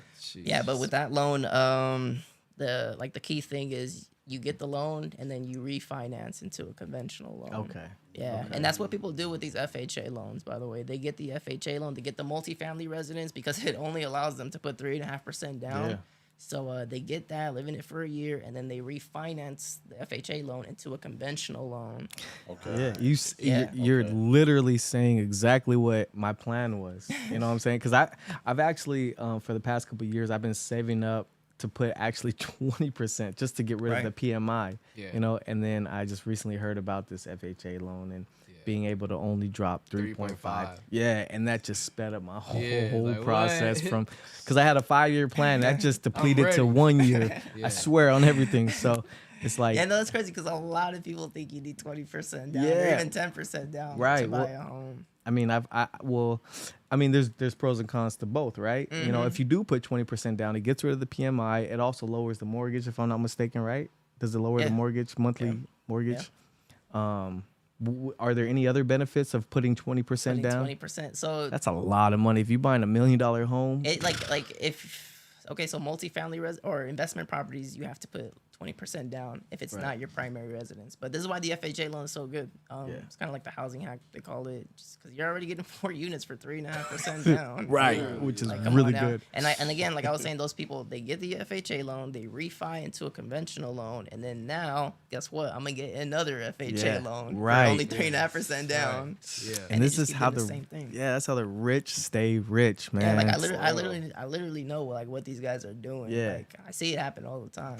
It's a system. They lock down the system. Right. Yeah, but it's like once you're in, you're in. But the Yeah. problem is it's hard to get in Yeah, in the real right, estate yeah. investing game. Yeah. But once you're in, it's just like the money just comes. Right. You're just making all this equity, and then like what people do with their equity, they buy more property. Absolutely. They recycle the Yeah. money. Yeah, Right. yeah, Yeah, yeah. because at least that's what my plan is. I'm gonna get my primary residence at 100% financing, and then I'm also a real estate agent, so I'm gonna collect like a big commission Yeah. of buying my own My home. own- yeah. And then I know the loopholes to not pay closing costs, so I'm gonna get my primary residence for probably below $1,000, and then by that time, I'm hoping I have 20% down to buy a multifamily residence. Good for you, 1 man. to 4. So that's my goal. Yeah. My plan is to get Great 2 plan. properties at once. I've always wanted to do that. That's like what I have envisioned. I heard what acquiring a multi-property unit. There's 23 different type of numbers you have to punch in, right? 23 types. variables of like the qualification. Is that true? That's what I've been hearing. I don't understand the question. It's like having a multi-family unit property. Like there's 23 other numbers that you have to answer to. So 23 questions. Yeah, That's like- what you're saying? Like other So you gotta- numbers you have to compute or consider, for it to be like a profitable investment. I mean, yeah, whenever you buy a property, you kind of have to consider, and this is why like real estate investing is a whole lot better than like stocks or crypto, because you can kind of like articulate if you're gonna make money or not, versus the stocks and crypto is just like Up in the air. it's a casino, you know? Yeah. It's more practical. Yeah. It's like a tangible. Yeah, so that real kind of estate. stuff. But residential real estate is considered 1 to 4, and then 5 and up is considered commercial real estate, and that's what the investors do. And like some people team up too. Like Grant Cardone, I think he has something called like Grant Cardone Capital, to where like you invest and then he takes that money and buy like a bunch of commercial real estate, like 100 units, and then he sends you like a check in the mail. Right. Yeah. Wow. Yeah. I mean, okay, so you said it's hard to get in. What does it actually take to just get started with this process? Like, I Yeah. know obviously you need capital. Yeah, but- what I tell people if they're trying to get into real estate investing, like this is like the number one key thing. At least I think you have to be making at least 6 figures, at least 80 and up, at least, so Okay. that way you can start saving. Because if you're not in making California. it, I guess so, per se, in California. Because if you're not making that much, then it's just like I feel like you just need to keep investing at yourself and then figure out how to make that money, because a lot of stuff goes wrong in real estate. Like I see people getting into real estate investing all the time, and they're down so much money, like so much money, like literally tens of thousands of dollars, because they don't know what they're doing. Is that why Right. it's a little easier to invest with someone like a partner? If they know what they're doing, yeah. Yeah. So what are those mistakes for a person like that, for them to be upside down? Like and for lost? example, like someone might like renovate the place, but they might not know that they need to get the place permitted. Because so if you they don't can- get the place permitted, now then that was a loss, then they're Gotta take it like all the down. city's gonna be like, take it down. and that was a $40,000 loss. Yeah, $40,000 loss right there. Boom. Yeah. and then like other stuff too. Mindful, man. Knowledge is power. And what kind of It is. permits is that for? Like electrical use, like backyard. Like if you're What making a is it? room, I know like for some rooms. Well, no, actually, I'm not 100% on You that, gotta so get I won't, permits for I your won't talk own room? about that. Yeah. Yeah. Yeah. Yeah. Like, Everything. What about the room? Like, what do you do to it? Like, what Like about you, it? like need a if permit? like if you have a 3-bed, 2-bath, and you try to make it like a 4-bed, 3-bath, then you can't just do that. Yeah. And how do you obtain permission, like the permits within the city to get that approval? I believe you have to get like you have to talk to a GM, a general contractor, and then they do all the stuff for you. They get an architect to map to like do the mapping and stuff, and then they present that to like the city, and then if it gets approved, then boom, you can do it. Okay.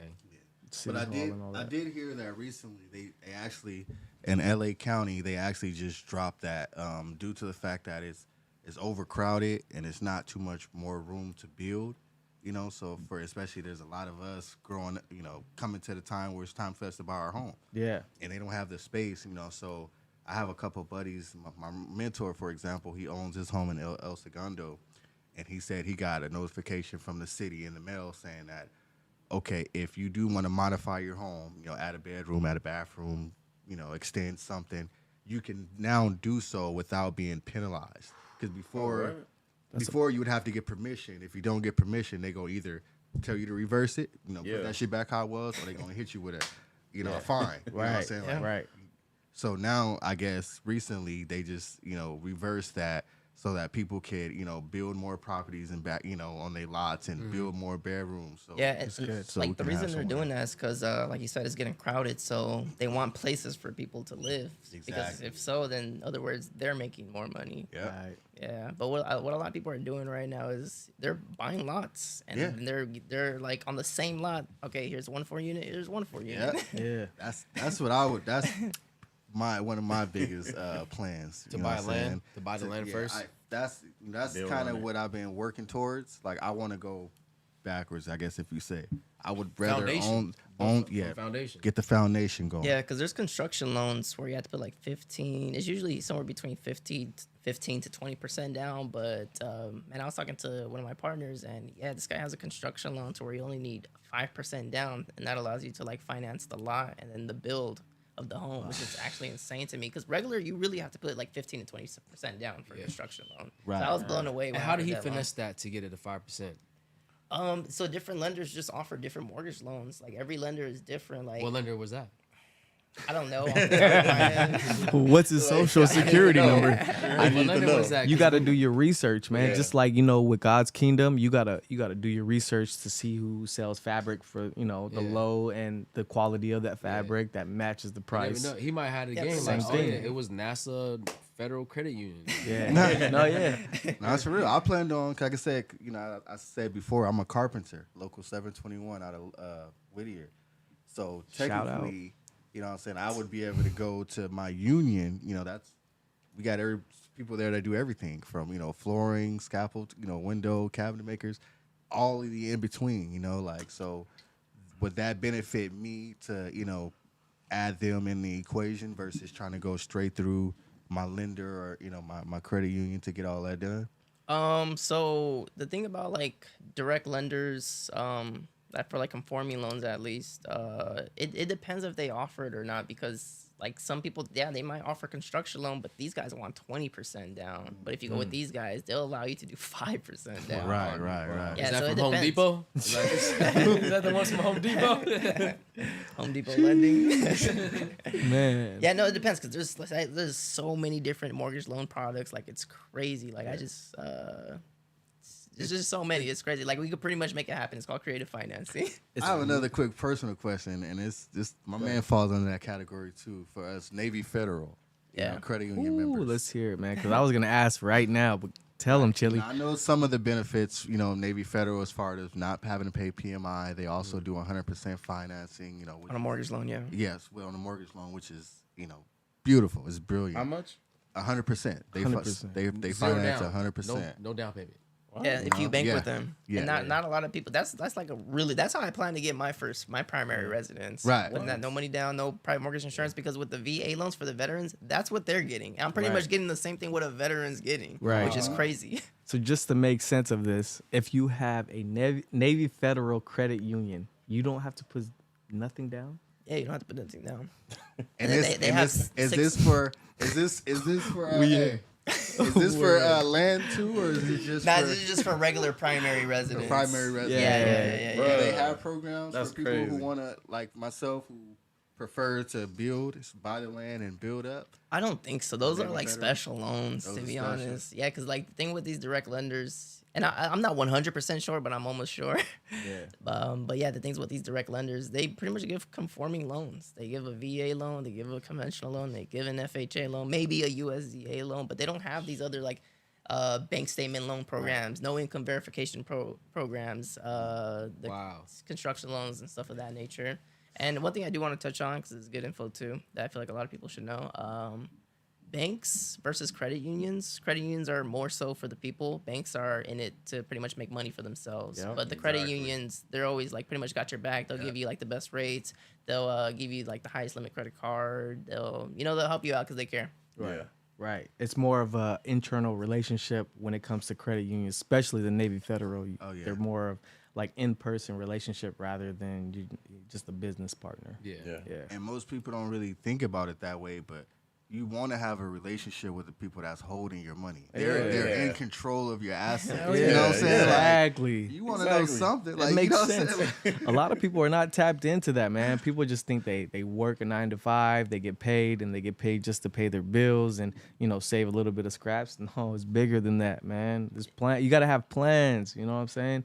You gotta have big dreams. Yeah. Where this money's And, like, really going. I know like a lot of people were scared because I don't know if you guys heard about like the bank. Like I think there was a bank that was going out of business or something. So a lot of people were scared that their money was like held in a It'll bank. be like the depression, the Great Depression, where like people are like their money was missing from their bank. Like I don't know what happened like at least a few months ago was like a bank went out of business or whatever, and then you pretty much had no more money. But like what the FDIC does, if I'm not mistaken, it stands for Federal Deposit Insurance Corporation. But what they do is they insure the first 250K in your account, and I believe it's per checking account. Yeah. Ooh. Yeah, so that's what they do. Say that again. I'm sorry. Yeah, so the FDIC, they insure the first 250K of your money, but after that, then the rest of your money's pretty much like if you lose it, you lose it. Oh, If the okay. bank goes out, then that sucks. So if you got 250K or less in your account, and something weird happens with your bank, you shouldn't have nothing to worry about through this. That money should Yeah, be you're insured by protected. that corporation. I wonder if there's ever been a case where they had to put up 250,000. I'm sure. Or close to it. Anything between 0 and 250K. I'm sure they've done it quite a few times. Because imagine all the accounts is up 250K. I'm Yeah. sorry, the I mean- 750. I can give you only 250. Yeah. Yeah. You lost 500. That's good. That's really The good for government's what always it is. printing money though, so I think they're always gonna pay up. Yeah, 100% on that. Good. They- That's they- good to know. They're gonna bail them out. The banks, they're not gonna let no banks, go all the way under. Yeah. We've seen it happen in the past. As soon as they declare bankruptcy, we broke, we ain't got it. The government be like, okay, Yeah. come over here. Yeah. Start chipping everybody off. That's actually how we got our interest rates so low. I learned. Yeah. So when the banks were going under, the government pretty much, okay, we got y'all. We're gonna bring y'all back afloat. Why? With us doing this, we need y'all to give people some loans at low interest rates so they can buy property and all that. And what kind of fucked is what I learned is the government let the banks know that they were going to raise the interest rates in the future. So what the banks did, instead of helping all these people out and giving out loans and all this stuff, they started buying property themselves. Yeah, I heard because about that. they knew Yeah. that eventually It's gonna Right. elevate. Yeah, and that's what all these bro, everybody started to know about real estate. Like wow, when I first started like getting into the business and like really like diving in and learning, I was just like, man, I feel like everybody needs to do this. Why isn't everybody doing this? Right. But it's just people don't know. Right, That's all it exactly. is. Like literally, people don't know. But yeah, dude, like the financial institutions, they're literally buying like all the property because right now, whoever buys it now is gonna ride that next 10-year wave. It's like nothing but appreciation. And the I heard feds that in 10-year wave, people. So now's the time is what. Sorry to cut you off, but now if you're thinking about buying a home, you shouldn't even think about it. Just do it. Yeah, now. right now is like literally like if you ever wanted to get in, like you better jump in quick because the rates are gonna go lower again. Yeah. And Yeah. once they go lower, guess what? Prices are going up. Right. Yeah. And being that how high they are, from my understanding of it, is you could just always refinance. Yeah. Yeah.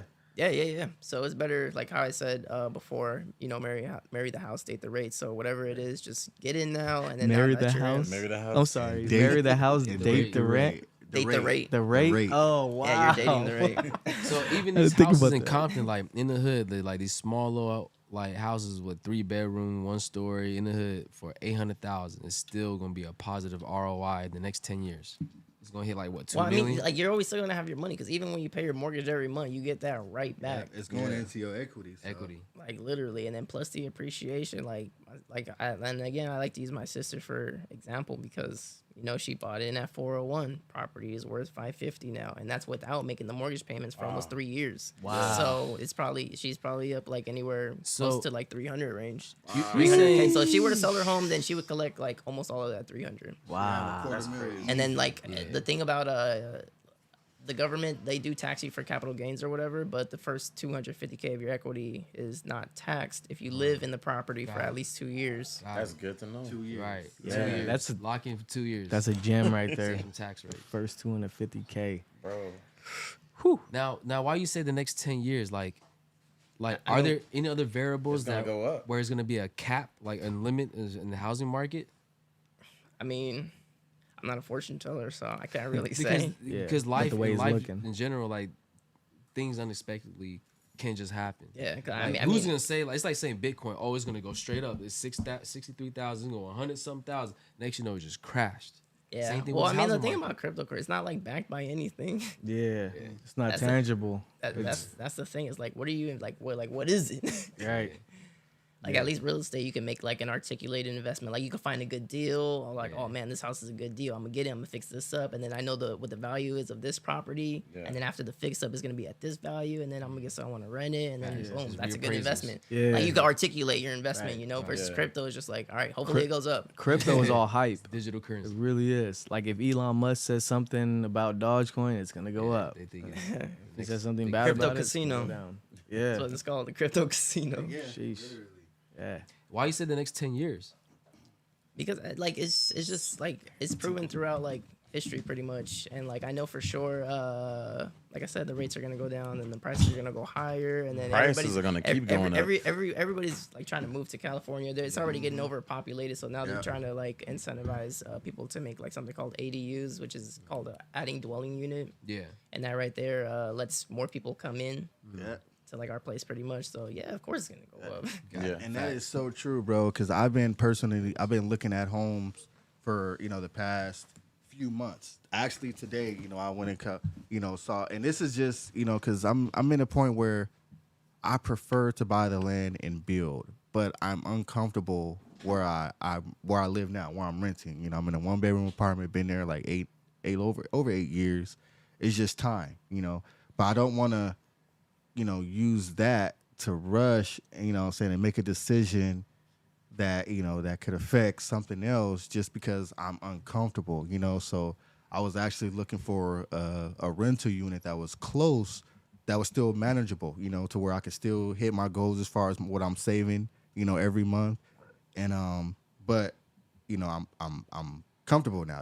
I have my parking space. I have, I'm saying? My son got his own, I'm saying? Yeah. My son got his own bedroom. Like, Yeah. my bikes and my dirt bikes is safe, like all that good stuff. So I've been looking at units, bro. And literally, I want to say I probably looked at maybe 20 units within the last month and a half or so. Out of the 20 units, 15 of those units had other properties. They had a back house, or a 2-unit apartment, behind the house, or it was a duplex, or what I'm saying, like it was rarely single family homes. You could tell they were at one point, but then, like you said, people started adding on and adding building on. on. Yeah, Yeah, adding and ADU. that's only income. That's only money. That's only profit. Like you could only Yeah. it can only get better from there. Yeah.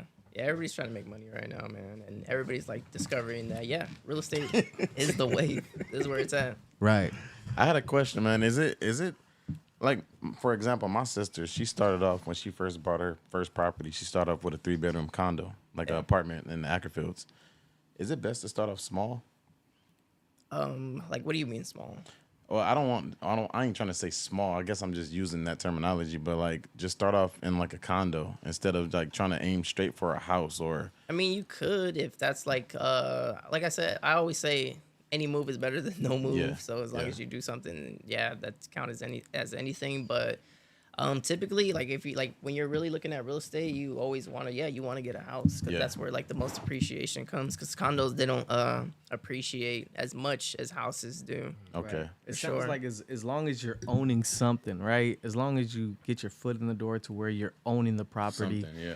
you know, it sounds like you're automatically Yeah, so many winning. benefits. You can write off the interest rate. You can write off, your mortgage. There's just like you do so much, and then you just own something too at the same time. And then it's not like paying rent because pretty much when you pay rent, you're paying somebody like Exactly. I'm like It goes straight out. It's just the bar of his Nowhere. roof. Nowhere. It's just bar of his roof. yeah, like if whoever you're renting from, they take that money. Okay, cool. This person paid my mortgage off, like literally. Not only that, like for example, I'm gonna use my situation. My mom, she's been living in her condo. It's not hers. She's been renting it for 14 years now, right there Yeah. in Paramount, off of Downey. Her owner hit her up. Long story short, she has to move by November, within a few months, And that too. because they decided Right. they needed somewhere for which it's their right. They wanted Right. It's somewhere their for their property. son to live. Right. We That need you to happened to me. move out so my son can have somewhere to That's live. exactly what happened So to my after cousin. paying her rent Me on too. time, full amount, 14 years straight, Yeah. don't tell her what the amount is. Paid off At half any the mortgage. moment, the owner can be like, okay, we done. Yeah. Like, we appreciate you. Have a nice life. Right. And like you said, you don't get to see none of that. Not Yeah. a dollar. Yeah. all, And, bro. and I'm kind of mad at myself because I've did the math a few times being in my apartment for 8 years. I didn't pay Same. close to $200,000 Same. on Yeah. somebody else's freaking Right. apartment. You know what I'm saying? Someone Like, He feeling it right next Hurts, to the right? bank. Someone else's like real estate Bro. property. And I feel that, bro. yeah. Because That's it. same thing, bro. I've been in this place right here for 11 years, and I did the calculation, bro. I paid over $125,000 to this person that owns it. I mean, look, it's a blessing. It's a pro and a con both ways, man. Look, you have a place to, lay your head at. You know what I'm Right, saying? right. At the end of the day, you're warm. You're suitable. You're straight. But on the other side of the coin, you're paying somebody else's mortgage. That part. It Right, and that's why I always sucks. tell everybody like the best time to buy is when you can. Yes. like literally is like as soon as you can, then buy. Like Yeah. I'm not gonna make that mistake because I know better than that. So as Yeah. soon as I'm eligible, then I'm out first try. You don't have to ask me anything. Yeah. Zero We know. questions. We know firsthand to hit you up when that time Exactly. comes. When I'm ready to So pull that trigger. what's stopping you? Yeah. Aren't you ready? Me? Yeah. Oh man, honestly, the knowledge is stopping me. I want to make sure I know exactly Yeah. what I'm doing because I want to know everything that my real estate agent is doing too. You know what I'm saying? I'm not gonna just put all my eggs in their basket. You know what I mean? I want to make sure I understand everything that they're doing. Yeah. But trust me, when the time is right, because I've been through what I've been through, I'll be ready. Yeah. I'll be ready to pull that trigger. Yeah, but That's right. like I said, Navy Federal they allow like 100% financing for Yeah. whoever makes with them with the no mortgage insurance, and they allow something called like seller concessions all the way up to 6%. So Yeah. yeah, potentially you can get it in the home with like putting less than How $1,000 long of a down. relationship you have to build with Navy Federal? So to build a relationship with Navy Federal, probably, I mean, you can get like the stuff right away, but like the better relationship you have with them, then the more they're inclined to do for you. What as a would be a consumer. good start? Like a year or 6 months? Anything, I think anything after 6 months. I think what depends is like how many products you have with like, them. what do you do? Like, Yeah, like do you have a How do you vehicle support loan? them? Do you have your direct deposit Right. going towards them? Do you have credit cards with Credit them, cards, like yeah. stuff of that nature? Speaking so of you credit build a cards. relationship with them. Yeah, I just opened up my Navy Federal, and because I don't have bad credit. My credits is in the low sevens right now, but I just opened up my Navy Federal, and I just got a secure credit card. You know what I mean? And after I take care of that a little bit, yeah. give it like 6 months, I'm gonna get a credit card because I'm building a relationship with this person. I don't want to just dive into the deep end without knowing how to swim. So, but this is what I'm doing. This is the process that I'm taking. Ish, how do you feel about that, or what do you got to say about that? Like as far as building that relationship with. For you, like that's good that you got the secure credit card. Another thing that I would recommend is something called a pledge loan. Pledge loan, okay. Yeah, so that's a savings secured loan. So they pretty much take your savings money and then they convert that into an installment loan. And there's actually something called a pledge loan hack with Navy Federal that like a lot of people do is they get the pledge loan, and then like it's backed by your money. So as soon as you make a payment, then you get that money right back. So like they pretty much like say you have like 20,000 for example, you give them the money for the secure loan, which is 20,000, and they hold on to the 20,000, and then they give you the 20,000, and then you pay like what a lot of people are doing is paying 80 to 90% of it off, and they let that report on their credit, and then they just pretty much they just make payments for the remainder of the time frame. Whoa. Okay. Yeah, for, so for that that's a huge hack. Yeah, so like I can't think of the top of my head what what's left over after 20,000. Yeah. But yeah, you would pay 80 to 90% of that off, and you can pay it off immediately because they give you the funds like right after immediately, and it's an installment loan, and this helps with your credit mix because like your payment history consists of 35% of your credit score. 30% comes from your credit utilization, and then credit mix is about 10% of your overall credit score. So that's already like 75% of your entire credit score. Which is a lot. It's a lot. So it helps with like pretty much all that. So the power of a secure credit card and then that pledge loan, those are like the top two. Okay. I'm gonna for sure look into that, man. Yeah, because it's an installment loan secured by your money. So like when other lenders look at that, they're just like, oh, this guy got an installment loan for this long, this amount, and then you want to pay it. You don't want to like have like a short one, like 6 months. You want to have it like at least a year, a few right? years. A few years. Yeah, but like if you pay like the majority of it off, then you just make like small payments, and then you probably don't like I have a pledge loan right now. I got like a $20,000 pledge loan, and like I paid like a lot of it off already, but I don't plan on having that thing paid off till like a few years. Wow. Okay. Yeah. I have a question. Will that work for vehicle loan as well? So what I did was I banked with them. I've been banking with them for years. So, I have credit cards with them, and what I did was I also got a vehicle loan with them. I took out it was like $55,000 dollar loan from my BMW, and I put $35,000 down with that. So I paid most of it off, but I still have the remainder, that I plan on financing. It's been about 4 or 5 months. I plan on doing it for 12 months total. Then paying it off. Would that work like the same? Yeah, so like anytime you open or close an account, then it drops your credit score. Because like once you close that account with the auto loan, then you lose all of that history. Yeah. Okay. Well, So it's good that I didn't just cash out, just keep making my payments Yeah, just make regular. payments. Okay. on that. Credit history. Yeah, the history. I'm trying to build a good relationship with the Navy Federal to the point where, because I've been banking with Bank of America, no disrespect to them, but I took literally 90% of my funds out and threw it into the Navy Federal. And that's good.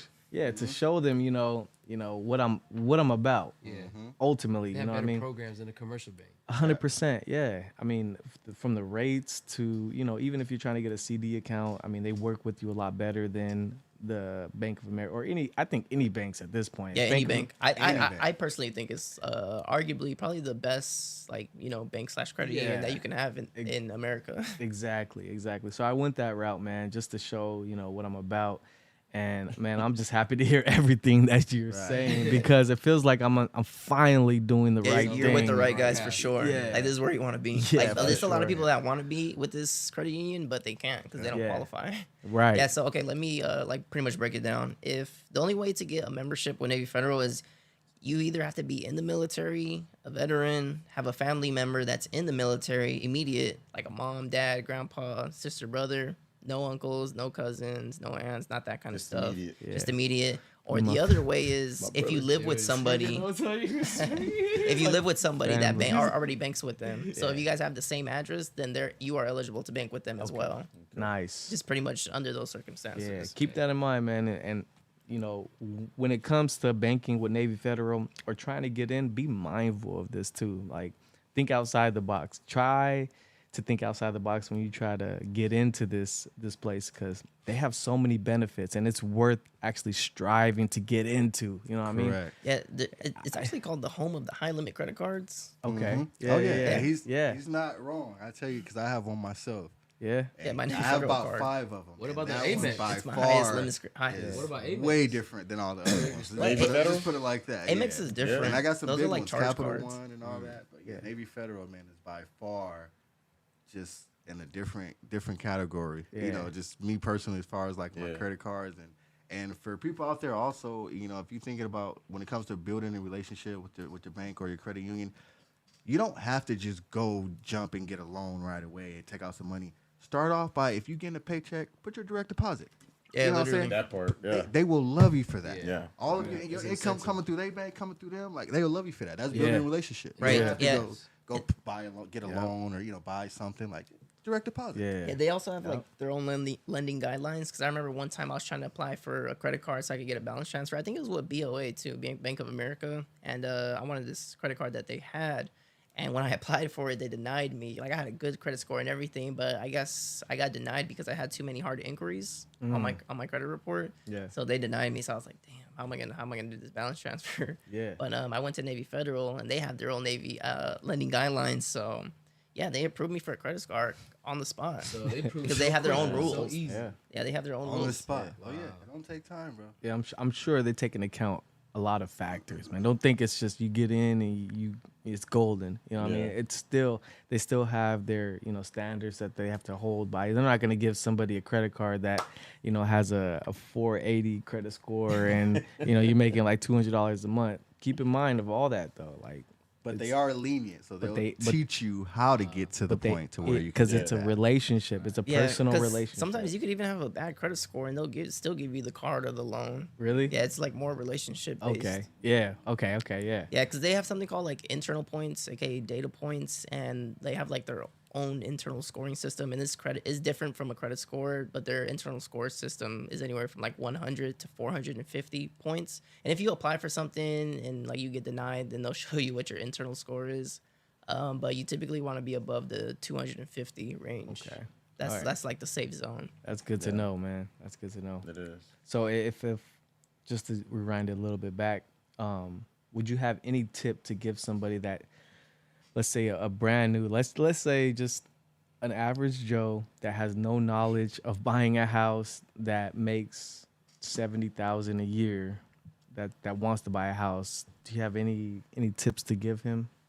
Or Just have your credit score. Make sure your credit score is good. Make sure you've been at the job for at least 2 years. And also, when you're buying a home, you have to have something called like reserves. So banks want to see like at least 3 months of reserves because they want to see like, okay, does this guy have money? Like after he spends his down payment and closing costs, does he have money to take care of the mortgage for the next few months? gotcha. What kind of credit score?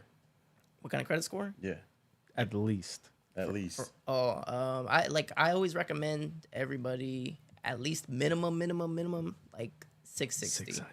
Oh, 660. 660. I was trying to guess He said because you 600. said 580 FICO score, right? For the FHA. For the That's FHA. the minimum. That is the minimum. Okay, but 660. 680. Yeah, like I mean, yeah, always of course always like try to have a higher credit score, Yeah, but like right. at least have a minimum of 660. Okay. Yeah, you're gonna be hearing from me soon, man. We're gonna be doing some work.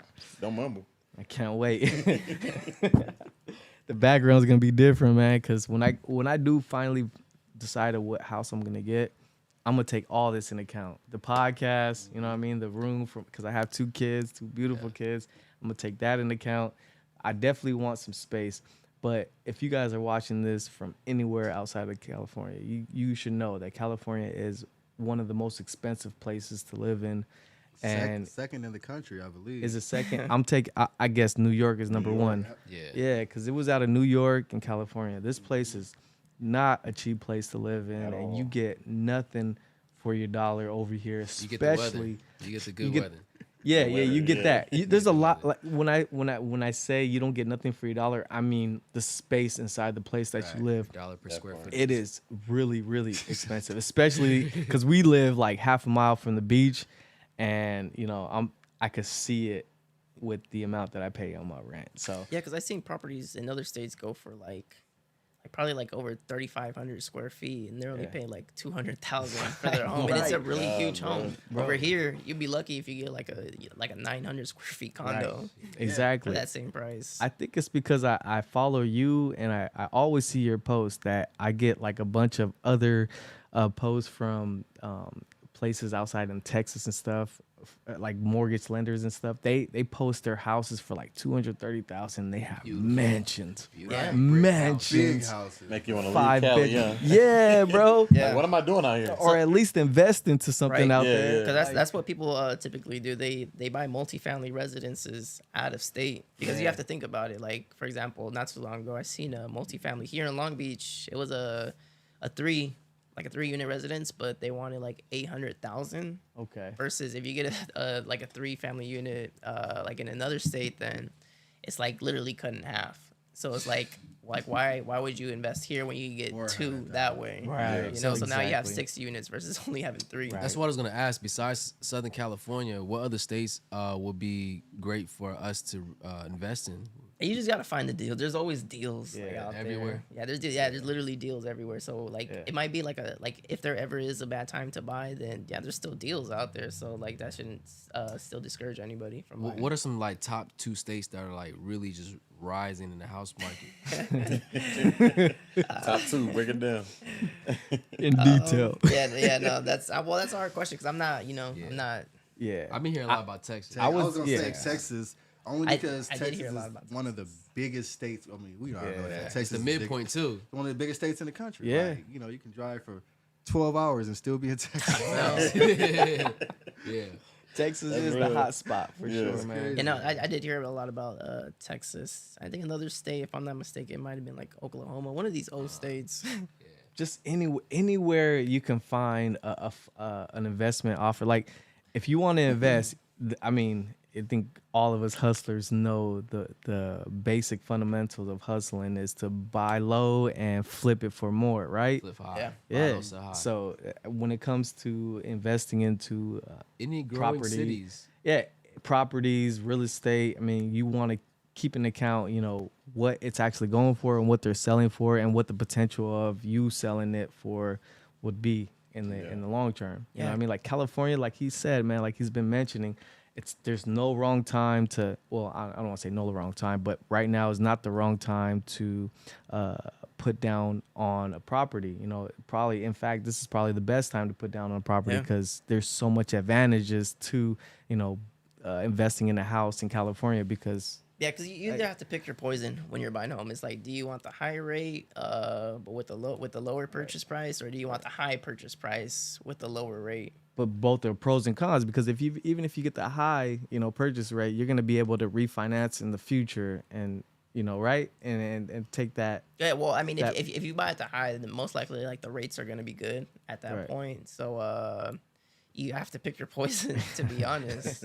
But I personally would say the best time to buy is when because if it's low, then everybody's gonna want to buy, and then you're gonna be going up against 50 other people. Yeah. And I've Right. seen it because that's how it was in 2020, some of 2021. Because those interest rates they were like record breaking low. They'd never been that low. So everybody's like, oh my god, refinance. Oh my god, buy a home, buy a home. Lot of And competition. everybody was thinking that, and it was like, dude, people were getting like 100,000, 200,000 over asking price, Yep, and that like literally, really drove like prices up. half percent down. Like it was crazy, man. Like Yeah. and I know because I went through it with someone because I wanted to kind of see how the process was going. So I kind of sat in, if you will, or I was third party to someone else that was going through the same thing. Yeah. And it was crazy because this is my boy, man. He was saying the same thing that you were saying. Like, bro, I went, found a home, $700K.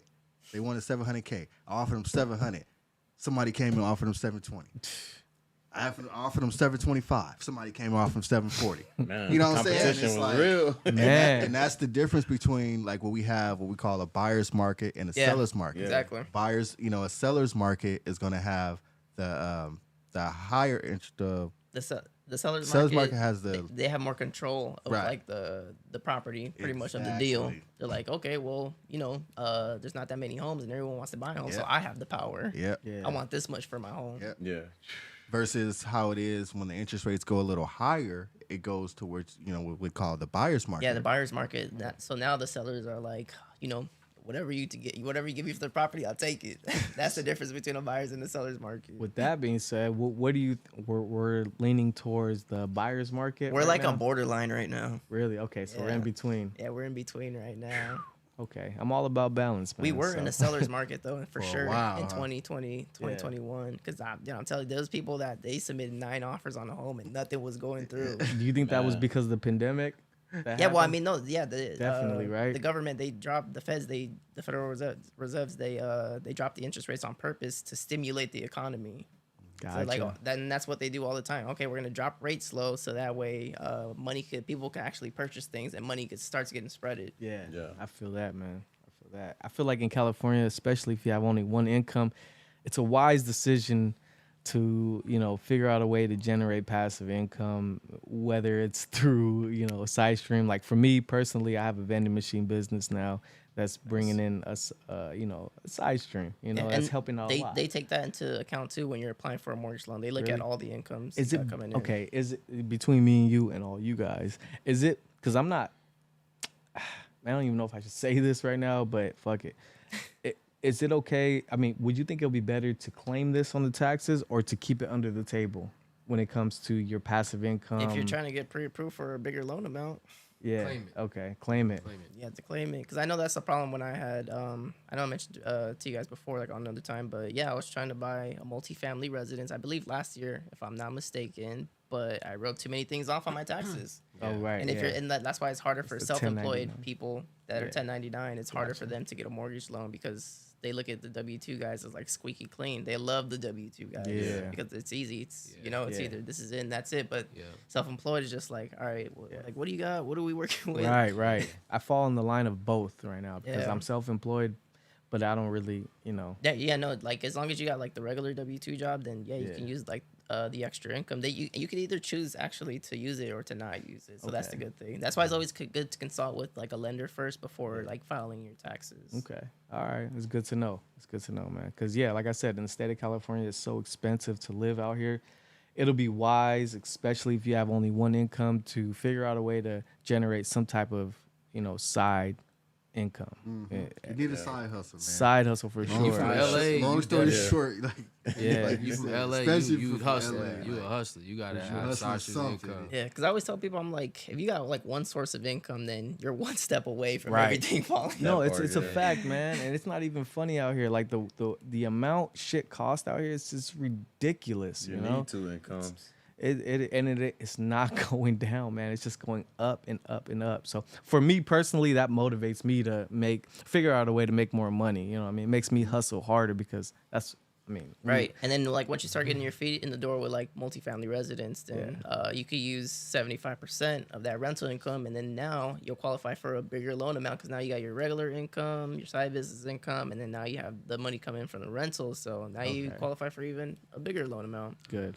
It's good to So, know. yeah, you man. just got to get your like feet in the door. There's this YouTuber called like Meet Kevin. I don't know if you guys heard of him, but like he blew up during the pandemic because he was giving a bunch of stimulus updates or whatever. But he's like a finance YouTuber, and he has a really really good story. He got in with something called an FHA 203K loan. So there's an FHA 203B loan and there's an FHA 203K loan. The difference between the FHA 203B loan is just pretty much your regular FHA loan, but the FHA 203K loan allows you to finance the fix-up and renovation costs and then still have the other benefits of the regular FHA loan. But a lot of people don't like doing them because they're kind of hard and it does take a while, but it's definitely doable. But this guy, he found a good deal. He found like a property that needed work, and then he's also a realtor, lender.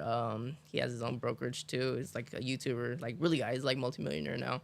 But his story was pretty much he remembered his flashcards and he studied the FHA 203K loan, and then he used that mortgage loan to fix up and finance like the renovation costs. So he found like a home that was a good deal, and then he fixed it up. He did he searched a bunch of YouTube stuff how to fix up so and so, and then the property like appreciated like almost $200,000. Dang. Yeah, so like Wow. and then he used the extra money to buy more property, and Yeah. this guy's just owning properties left and right, left and right, left Circulating. and right. Compound effect. Yes. Wow. Yeah, and then he was doing it so good that, like I said, he was also a realtor at the time being, but he was doing it so good that everybody's like, man, can you find me these deals? So they were looking up to him, and then he started getting a bunch of business, making $300K a year, and then he really blew up during the pandemic. Do you guys know who Graham Stephan is? Nah. Okay, well, he's another finance YouTuber, both realtors, but yeah, he's like super big now. This guy just bought a jet, and I've seen Wow. his whole story. Like I understand how it works, and I understand exactly how he did it. is making like over $250,000 a month, like just YouTubing. That's dope, Because those man. finance channels pay a lot without the real estate Right, properties. right. And this guy bought a jet. He literally bought a jet. I follow him on Instagram. Like it's crazy. That's And then just like one stream of you income. could write That off should the, make you upset. you could write off the jet too, like all that stuff. Wow. Yeah, it's all tax write-off, right? Yeah, but like when you're barely getting started, it's probably not best to write things off, even though you can, because you need to you need to get started. You need to get your Yeah. feet in the door. But like I said, once you're in, then you can do all these other All things. tax write-offs. Yeah. Yeah, And but you like, think?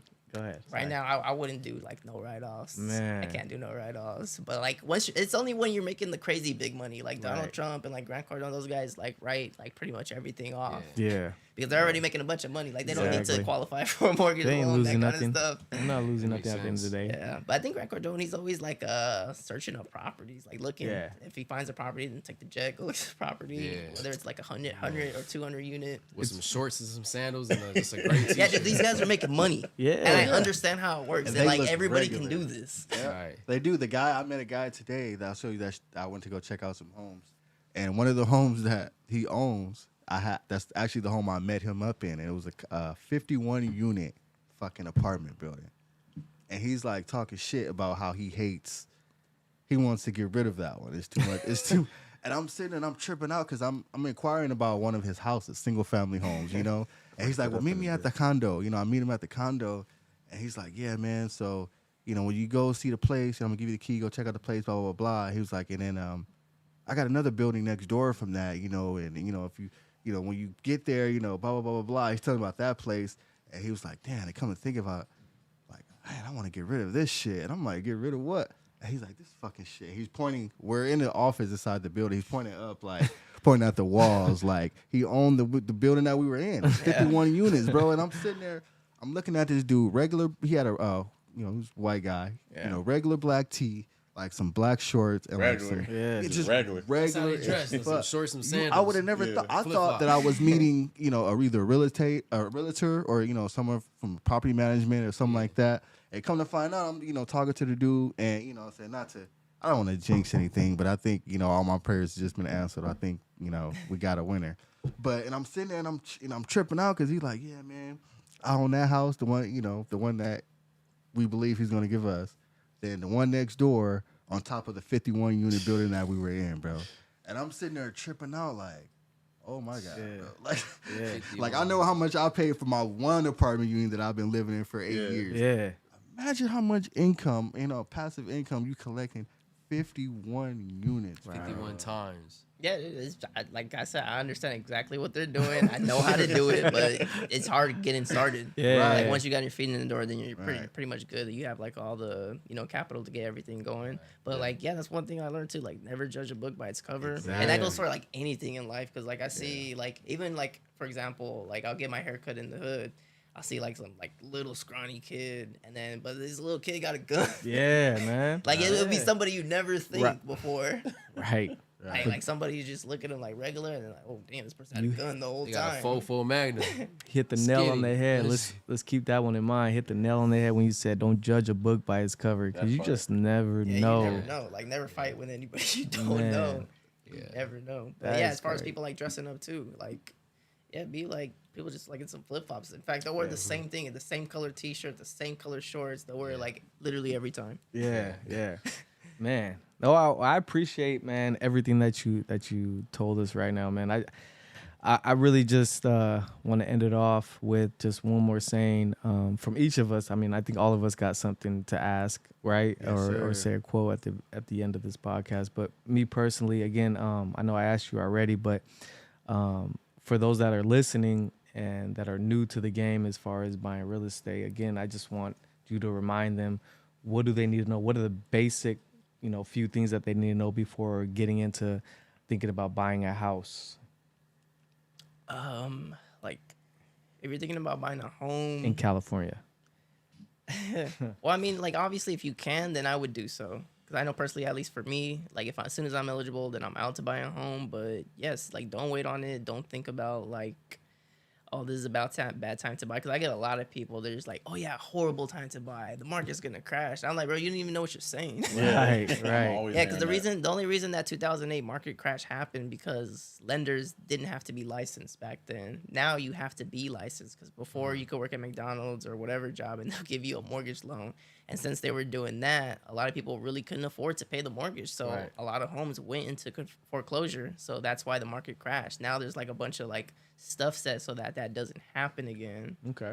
Yeah. So like whenever someone's like says the market's gonna crash, I'm like, bro, you didn't even know what you're talking about. Right, man. All right, so boil that down though. Let's say just again to the average Joe, what do they need to know? I mean, obviously you need to have a credit score of 580. Yeah, I was always aim for a 660 credit score. 660, okay. Like if I figure out what loan program you're gonna get, and then start saving for that down payment, have reserves in the bank for at least 3 months. So pretty much what your mortgage is gonna be for 3 months, you want that saved after the down payment and closing costs. Now there are ways to go around the closing costs, like getting seller concessions, but that has to be negotiated with your real estate agent to see if he could get that for you for them to pay closing costs. You can also use these closing costs to buy down the rate as well, whatever you want to use it for. But most people would use it to pay for their closing costs. Good shit, man. And I'm already knowing your real estate agent is gonna tell you about the FHA loan, so keep in mind of that. You guys have anything else to ask or? I have a question. So, due to the fact that we live in Southern California, say someone like myself, I want to still be remotely like drivable to LA within less than. I'm willing to do 45 minutes to make it to LA downtown or Hollywood. You know, where and what city to still stay remote. You know, find more of a your bang for your buck to buy our property. What city would that be? Honestly, I think that's pretty much all over Southern California. Like Yeah. from what I've seen and what the data shows, like it's always like going. Because like up say Long specifically. Beach, right? Yeah, even Long Beach. Long Beach or Hollywood itself is gonna be dummy high.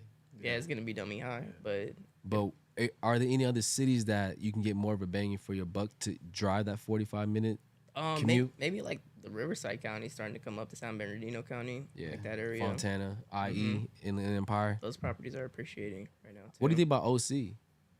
Oh, see, those properties are appreciating Too like high, crazy too. really high. Yeah, those really like high. like for sure. Like Okay. I think there was a doctor in OC. He bought a property for I think like 1.2 or something, and then it ended up everybody looked at him crazy, like, wow, this guy's so dumb. Like, why did he buy that property for that high? And then like boom, COVID happened, and then from that 1.2, it now appreciated to like a 1.9. Wow. Yeah, and I'm sure to this day it's probably worth double that, right? Double. Yeah, it could be. But yeah, that's why I say like you can't like nobody's a fortune teller. Properties for the most part, at least in Southern California, are always appreciating. So yeah, this is where it's at. Like any other state, yeah, it's gonna appreciate, but it's like California, it's always gonna appreciate. Yeah. Okay. Like harder than the other states. Yeah, I can see that, Quicker. man. Ain't no place like home, man. No place like place. Cali. And when I say home, it's Cali. That part. Anybody else had any questions? No, I'm glad we touched bases on the credit part because you realize that I kind of touch bases on credit a lot. Right. I know a lot of people out there can relate to where I'm coming from right now because the credit part is what holds a lot of people back. Yeah. They feel like, oh, I'm at a 580, I'm at a 590, I barely hit a 6, I don't approve for anything. Right. It's crazy because when like lenders run people's mortgages, they don't even know what's on their credit report. They don't know what their credit score is. It's like, damn, I didn't know I had that. He's like, what is that doing there? I thought that got off my credit. So it's always a bunch of stuff to Yeah. work on. But like a lot of stuff you can dispute with the credit bureaus. If like you can get a good standing or just talk with them even. But what I would recommend for someone that's trying to build or rebuild their credit is, yeah, you have to start off with a secured card and then get. Like, okay, so there's 3 ways to build credit. You get a secure credit card, you get an installment loan, or you get added as an authorized user. Those are like pretty much the ways if you want to build credit. Good. Okay. But yeah, to get out. But if you get added as an authorized user on somebody's credit, just make sure their credit's good because their history then becomes your history. So if they have bad credit, then it's gonna affect you bad. But if they have good credit, then it's gonna affect you good. But secure credit cards that I would recommend starting out with is the Discover It secured card because that one has reward points, and typically secured credit cards don't have reward points, so at least you get something. And the good thing about Discover is even if you close the account, then they'll mail you like a check in the mail with all your reward points that you earned. And a lot of places will not do that. I think Navy Federal, they only allow from the day you got those reward points, they're only valid for like 4 years. Oh wow. Okay. That's good to know. Yes. Really good to know. So secure credit card, authorized user, and then installment loan. Navy Federal, like I said, they have that pledge loan, so that's a kind of form of installment loan, so you can do that too. Okay. And then that pledge loan, it can consist of from 100 to as much as you want. The minimum's 250 to get in, and then you could do like up to, I believe, 100,000, maybe even more than that. But I know for sure 100,000. Okay, that's good to know. Hell yeah, man. Get any question? I don't have a question, but I just kind of want to, I guess, recap and kind of simplify, a little bit what I took from your message, to our people. If you're looking to buy a home, you want to make sure first you want to weigh your options. Figure out what your route is, what type of loan you're aiming for, and then work towards that. And then also what I got out of it is if you're able, buy. Like you said, Yeah, don't wait, cause don't ain't no point in waiting and trying to figure it out. If you're able, meaning you meet the Take criteria. Yeah. like get in now, like do not wait, because literally, like how you said, the financial institutions, they're buying all the real estate up Yeah. because they know, they know the game. Yeah, Yeah. literally. It sucks because all inevitable. these people don't know the game, like the real estate game. So like they don't know the power of what they can really do, and it Right. sucks because like a lot of us weren't teach this. Oh, but yeah. yeah, that's what these guys are. Financial institutions, they're buying all the real estate, and like all the other real estate investors, they're buying all the real estate too. And then it sucks because like the little guy is just doesn't know of any of this information, and it sucks. So it's like, how do you raise from that? Especially like people that grew up like in the rougher parts, like the ghetto or whatever. Like how do you even get access to this information? Yeah. Right. Yeah, because like before getting real estate, I didn't even know what a mortgage loan originator was. I was telling people I was getting my MLO license. They're looking at me like, "What the hell is that?" And I understand because I was like, "What the hell is that too?" Yeah. At one point. Yeah. Man, well that's definitely good to know, man. And I'm sure we only, touched on a fraction of the knowledge that you know. So if we wanted to get the full version, or if we wanted to know more, where can we find you at? Yeah, so I forgot to mention, I'm a YouTuber. I think I'm floating somewhere above like 14,400 something and counting. I'm Nice. sorry. Let me give you a round of applause because that's a big deal, man. Yeah, so YouTubers get paid like every 21st of the month. So literally just got paid yesterday, which is cool. But every time I see like that direct deposit hit, like I look at the numbers, I'm like, dude, like this can go somewhere. Yeah, This is gonna absolutely. go somewhere for sure. Like Yeah, keep it honestly, going. like once that starts making, it's not a lot of money, but once it starts making at least $5,000 a month, then I would consider myself I made it. Yeah. Because at that point, I'm doing like what I want, Yeah. and I don't have to report to anybody. I don't have to listen, because real estate, you have to like, oh hey, you're trying to buy your home, like that kind Right. of stuff. Cold but like calls and shit. YouTube is just like I put the content out there, it gets views, I Yeah. get paid, put it out when I want Simple, to. huh? Yeah, no one's telling me nothing. It's like, oh, you know, it's passive content. income. Okay, 1, 2, cool. 3. Don't watch. Yes. So that's what's the cool thing. But also the other cool thing is that like I'm also like I could leverage it like in other aspects too. Like I could do like affiliate links, so I can get paid with that. I could use it to market like a business I have. I could use it to generate more leads. So it's like that channel is like literally like tripling my income because I'm starting to get known now. Yeah. See, we need to have another podcast when we're talking about like YouTubing and other, because this is a form of side income. This is passive income, Right. pretty Yeah, much. because I'm telling you, like there was one I like, because it not gonna lie, it kind of gets stressful being a YouTuber, because imagine Yeah. like every 2 to 3 days you're just like, man, what video am I gonna make? Man, what video am I Right, gonna make? And then it has to be decent too, Yeah, like to yeah, edit it, so it's like a pain in the ass. But at least it's a good pain in the ass. Yeah. It's But- good because it forces you to be creative. Yeah, you gotta know? be creative all the time. I'm always Yeah, thinking, content. I was like, damn, that would be kind of hard. 24/7. Yeah, but I realized it wasn't like two months ago where I didn't post. I took a break from YouTube like a month, and I didn't post, and then I made like a decent amount of money. I'm like, that just like blew me away. So I'm just like, whoa, like this money's like here to It stay. just keep coming. It just keep coming. Yeah, it's coming regardless if I do it or not. Yes. It's coming. Man. Because the best part about it is I could be anywhere. I was like, Right. matter of fact, I was just thinking, like I was talking to my friends about it. I was like, bro, like if I really wanted to, I could sell all my cars, get pretty much not have no debt. Yeah. And I could move to like a third world country like Bali, Indonesia, Yeah. and I could literally live out there with just off the YouTube money I'm making. I'll be straight. Yeah, especially anywhere in Asia almost, bro. I've been in Thailand, bro. You getting treated like a king for the littlest amount of money. Yeah, I'll be straight, and I could do that right now. But I want to get into real estate investing, so we're not gonna do that. Yeah. touch on that another time. But man, well, I appreciate you coming on board. And again, because I don't think I heard it right. What is your YouTube channel? Where else can we find you at? Yeah, so it's called the YouTube channel is called Just Money, like literally JUST space money, so Just Money, and then my Instagram is called ish.sandyford. You can find me on those platforms pretty much. The Instagram, I'm pretty much making real estate content because pretty much everybody at my brokerage, we're all making real estate content. You kind of have to. That's if, dope. Like you're a real estate That's agent, you have dope. to like advertise or whatever. But Shout yeah. out your group, like the mortgage. Group. Yeah, they're called the Mortgage Guys and Ambiance Realty. Ambiance Realty is like the sister company to the Mortgage Guys, so we worked it together, and it's good to work with a lender and a realtor on the same deal because you get everything done faster. Because I've seen case scenarios where like, yeah, you have a real estate agent, but you might be using like a different lender, and then now we're waiting on this lender, and we're not like really close with them, so we can't push them like, hurry up, we're trying to close the home. Yeah. Yeah, Well, so big that's shout like a out to them. benefit of You're in a working great position. together. Yeah. In a great position with amongst the, I don't know if you call it the agency or like the brokerage. Yeah, the group. brokerage. Yeah, it's the same thing. Agency brokerage. Yeah. Yeah, Yeah. 'cause it's like they're all YouTube content creators. Like they're whipping up Ferraris. Yeah, they just had like a crazy event in like is that city called Universal? Like the city?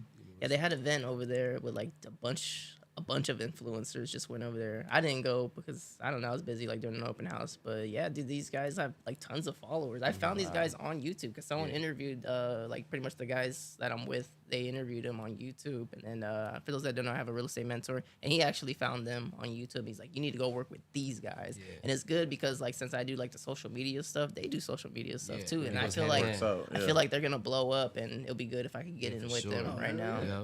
Absolutely, man. Well, good deal, man. Before we end this off really quick, because we can't leave out our man behind the camera, Garrett, LA. Garrett, do you have any questions? I know you're planning on getting a mansion in the near future with all the streaming you're doing. Do you have any questions for Ismael? No.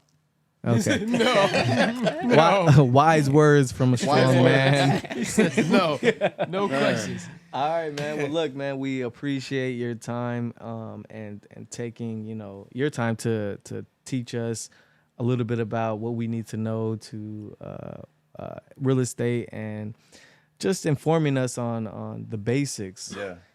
So time nowadays is the new currency. Yeah. So again, we appreciate that, and we can't wait to have you back here on board. And Because there's definitely way more. I know, way exactly. More knowledge, I mean, hopefully for what you sure. take in from this episode, you guys can apply to your life. Everything we share is not just like we just throwing random knowledge. We want to throw applicable knowledge for, for you to, transition your life as we transition ours. Yeah. So if you want to learn, tap in. Check his YouTube out, check his Instagram out. If you have some questions or you want to cover a topic that we didn't cover or didn't have the time to cover, he's there. He'll teach you just like he's teaching us. We didn't know this information, what I'm saying, before. Right. So we're going through the exact same thing. It's all a learning process. Exactly. And, like you said, when it's that time, man. Exactly. Yeah, it's not just a learning opportunity just for us. It's a learning opportunity for everybody else out there. So, yeah, Right, appreciate you. and again, I do post YouTube videos like 2 times a week, so anybody could like find me on there. Just money. Yeah, literally just money. But yeah, like it's been getting a lot of traction. I just don't have like this amount of subscribers for nothing. They obviously see something. yeah, you're giving value. Yeah, they're obviously getting a lot of value from Financial me, so literacy. That's pretty much I guess my resume per se. There you go. That's man. dope, man. Guarantee I'm gonna ask you a couple more questions outside this podcast because that's when they usually come. Yeah, it's But, gonna get really off spicy camera. after this. Yeah, just to end it off, as we always do, we end it off with a quote. Give a last little gem to you guys. We can start it off with Chili. If Hey, let's do it, man. Stay ready. all for it. He Stay ready. ready. You ain't got to get ready. Yeah. That's right. Yeah. Stay focused. Stay vigilant. It's never a bad time or a wrong time. Have faith in yourself, and always ask questions. Always be willing to learn and willing to grow. Don't stay stationary in the same spot. Try to move forward as often as as frequent as you can. Yeah. Yeah, man, I just want to say I don't know if y'all tapped into the Arnold Schwarzenegger documentary, but it's been Oh, I putting wanted me to on look game. at that. It's See been it. putting me on game. I was like doubting it low key, but I'm like, yo, there's a reason why he's on that level of ambition, on just over exceeded see that. everything. No spoiler alerts, bro, but I seen that. Yeah. And oh Yeah. my, we could have a whole podcast on that one. It was really good on There's Netflix. one quote on there that stood out to me, like it hit home. You know, he says the body doesn't move unless you give it direction. Oof. Right? Like this, I'm not gonna move unless I tell myself, oh, you gotta hit the gym by this time. You gotta go pick up supplies at this time. You gotta go, you know. So give yourself direction. A lot of you guys are just sitting on the couch or just being stagnant or stuck to the same routine. Is because you're not allowing yourself to be led by direction. Like have standards and challenge yourself. Give yourself direction, and you'll be moved. And watch how you just end up in in a whole new place. Right. So, Mindset. yeah, man, I just want to share that because that hit home with me, and there's a reason why I'm in this position because I gave myself direction that I'm going to be a global, reputable designer, and it's already getting there. Absolutely, man. I guess we could pass it this way, man. I also just want to. I want you guys to be aware of where you're at and where you come from. At the end of the day, we're all striving to be better people than we were yesterday. Let's keep in mind of, the amount of effort that you put into whatever it is that you put into, and understand that also you're not going to get anywhere if you don't put your efforts into whatever it is that you want to do. So put your heart into whatever it is that you want to accomplish, and, let that lead, yourself, and let that give you the strength to, move to the next level of where you want to be in life. Yeah, and honestly, I'm a student, man. Throughout this whole podcast, I was a student the whole time, and I know a lot of people out there that are looking right now are students also. So don't be ashamed of that, and don't be ashamed of being stuck with credit issues, because I really let credit really control me. That's why I was really involved in that. Credit was always an issue with me. I've had times where I could have just jumped in it, had this much money saved up, and I could have just jumped in it. But I let credit really hold me back because I'm looking at the numbers. So, I mean, I'm not saying not to work on your credit. Work on your credit, Like you said, it was around 660, 680, right? Yeah, try to push for at least that minimum. Yeah. So don't let that hold you back, man. Work on your credit. Stay focused. You can always get to it. Let's get it. Yeah, one thing I do want to say before we log out, just be careful. That wraps it up. Y'all taking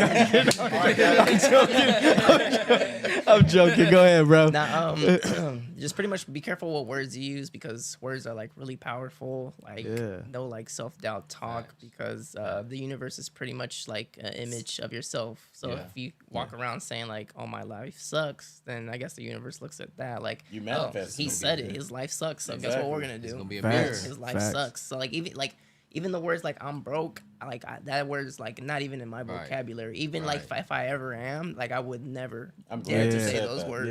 Yeah. I'm glad you said that, bro. Yeah, Bruce Lee says something like that too. Whatever. Don't ever talk down on yourself, no matter what. You know what I mean? Because the words that you say come in fruition. You know what I mean? It comes alive. So whatever you say about yourself can ultimately manifest into it happening. So that's why I'm glad you said that, bro. That's a deep one. That's a great point, man. Yeah. Same from 4 Agreements from Miguel Ruiz. Like words it could be a blessing or a curse. It could be white magic or black magic. You could talk yourself out of it, or you could talk yourself through it. So just be careful because words are frequency. Once it's out, it's like life is sensitive. So through the magnetic field, it's gonna reflect back or repel or attract. So law of attraction. Yeah, there's a book called Think and Grow Rich. That's what I would recommend everybody Napoleon Hill. to read. That's pretty much everybody's introduction to wanting to reach prosperity in their lifetime. And it talks about like manifesting and like, the words you use. Like, again, don't worry about the how, just focus on it and do it. That's it. And that's how you go. Don't be scared to fail and in short words. Yeah. Don't worry about how it's going to get done or what's going to happen if you don't get done the right way. Yeah. Just, come with your plan and, like I said, put it in the air, let the universe do the rest. That's right, There you go. man. We're That's gonna end off with that that's, right there. that's all Bro. deep. Gary, you have End anything off to with that say? right there. You have anything to say to back Garrett that got up? a quote. Garrett got a quote. It's over. Let's go. That's right. Hey, man, so look, we're going to enter off there, man. Look, it's over. It's over. Yo, man, we I'll say hey, it's a wrap. It's a wrap. it's a big wrap, man. Man, we we thank y'all for appreciate- tuning in, man. Yeah, appreciate you guys' time, man, and we look forward to hearing what you guys have to say about all of that we had talked about. Feel free to comment. Any yeah. questions, Ishmael is going to sign in. We're going to give him our login code and password. And he'll reply to every single one of y'all. Every single one, and he's gonna do the editing too. So It's funny because I already get that from my YouTube channel. People DMing me. I got someone literally in my inbox right now. Hey, Ish, how do I? yeah, I'm gonna be that person too, man. Trust me, I'm dead serious. So again, hey, thank you for your guys' time, and we can't wait to hold our next episode. We'll be discussing Stephen. No, I was kidding. We'll be discussing something else that's very important that all of us could benefit off of. Excuse me. So until next time, slow it down. Slow all the way down. Let's All the way continue to down. grow, man. Yes, sir. Keep each other accountable. Yep. North.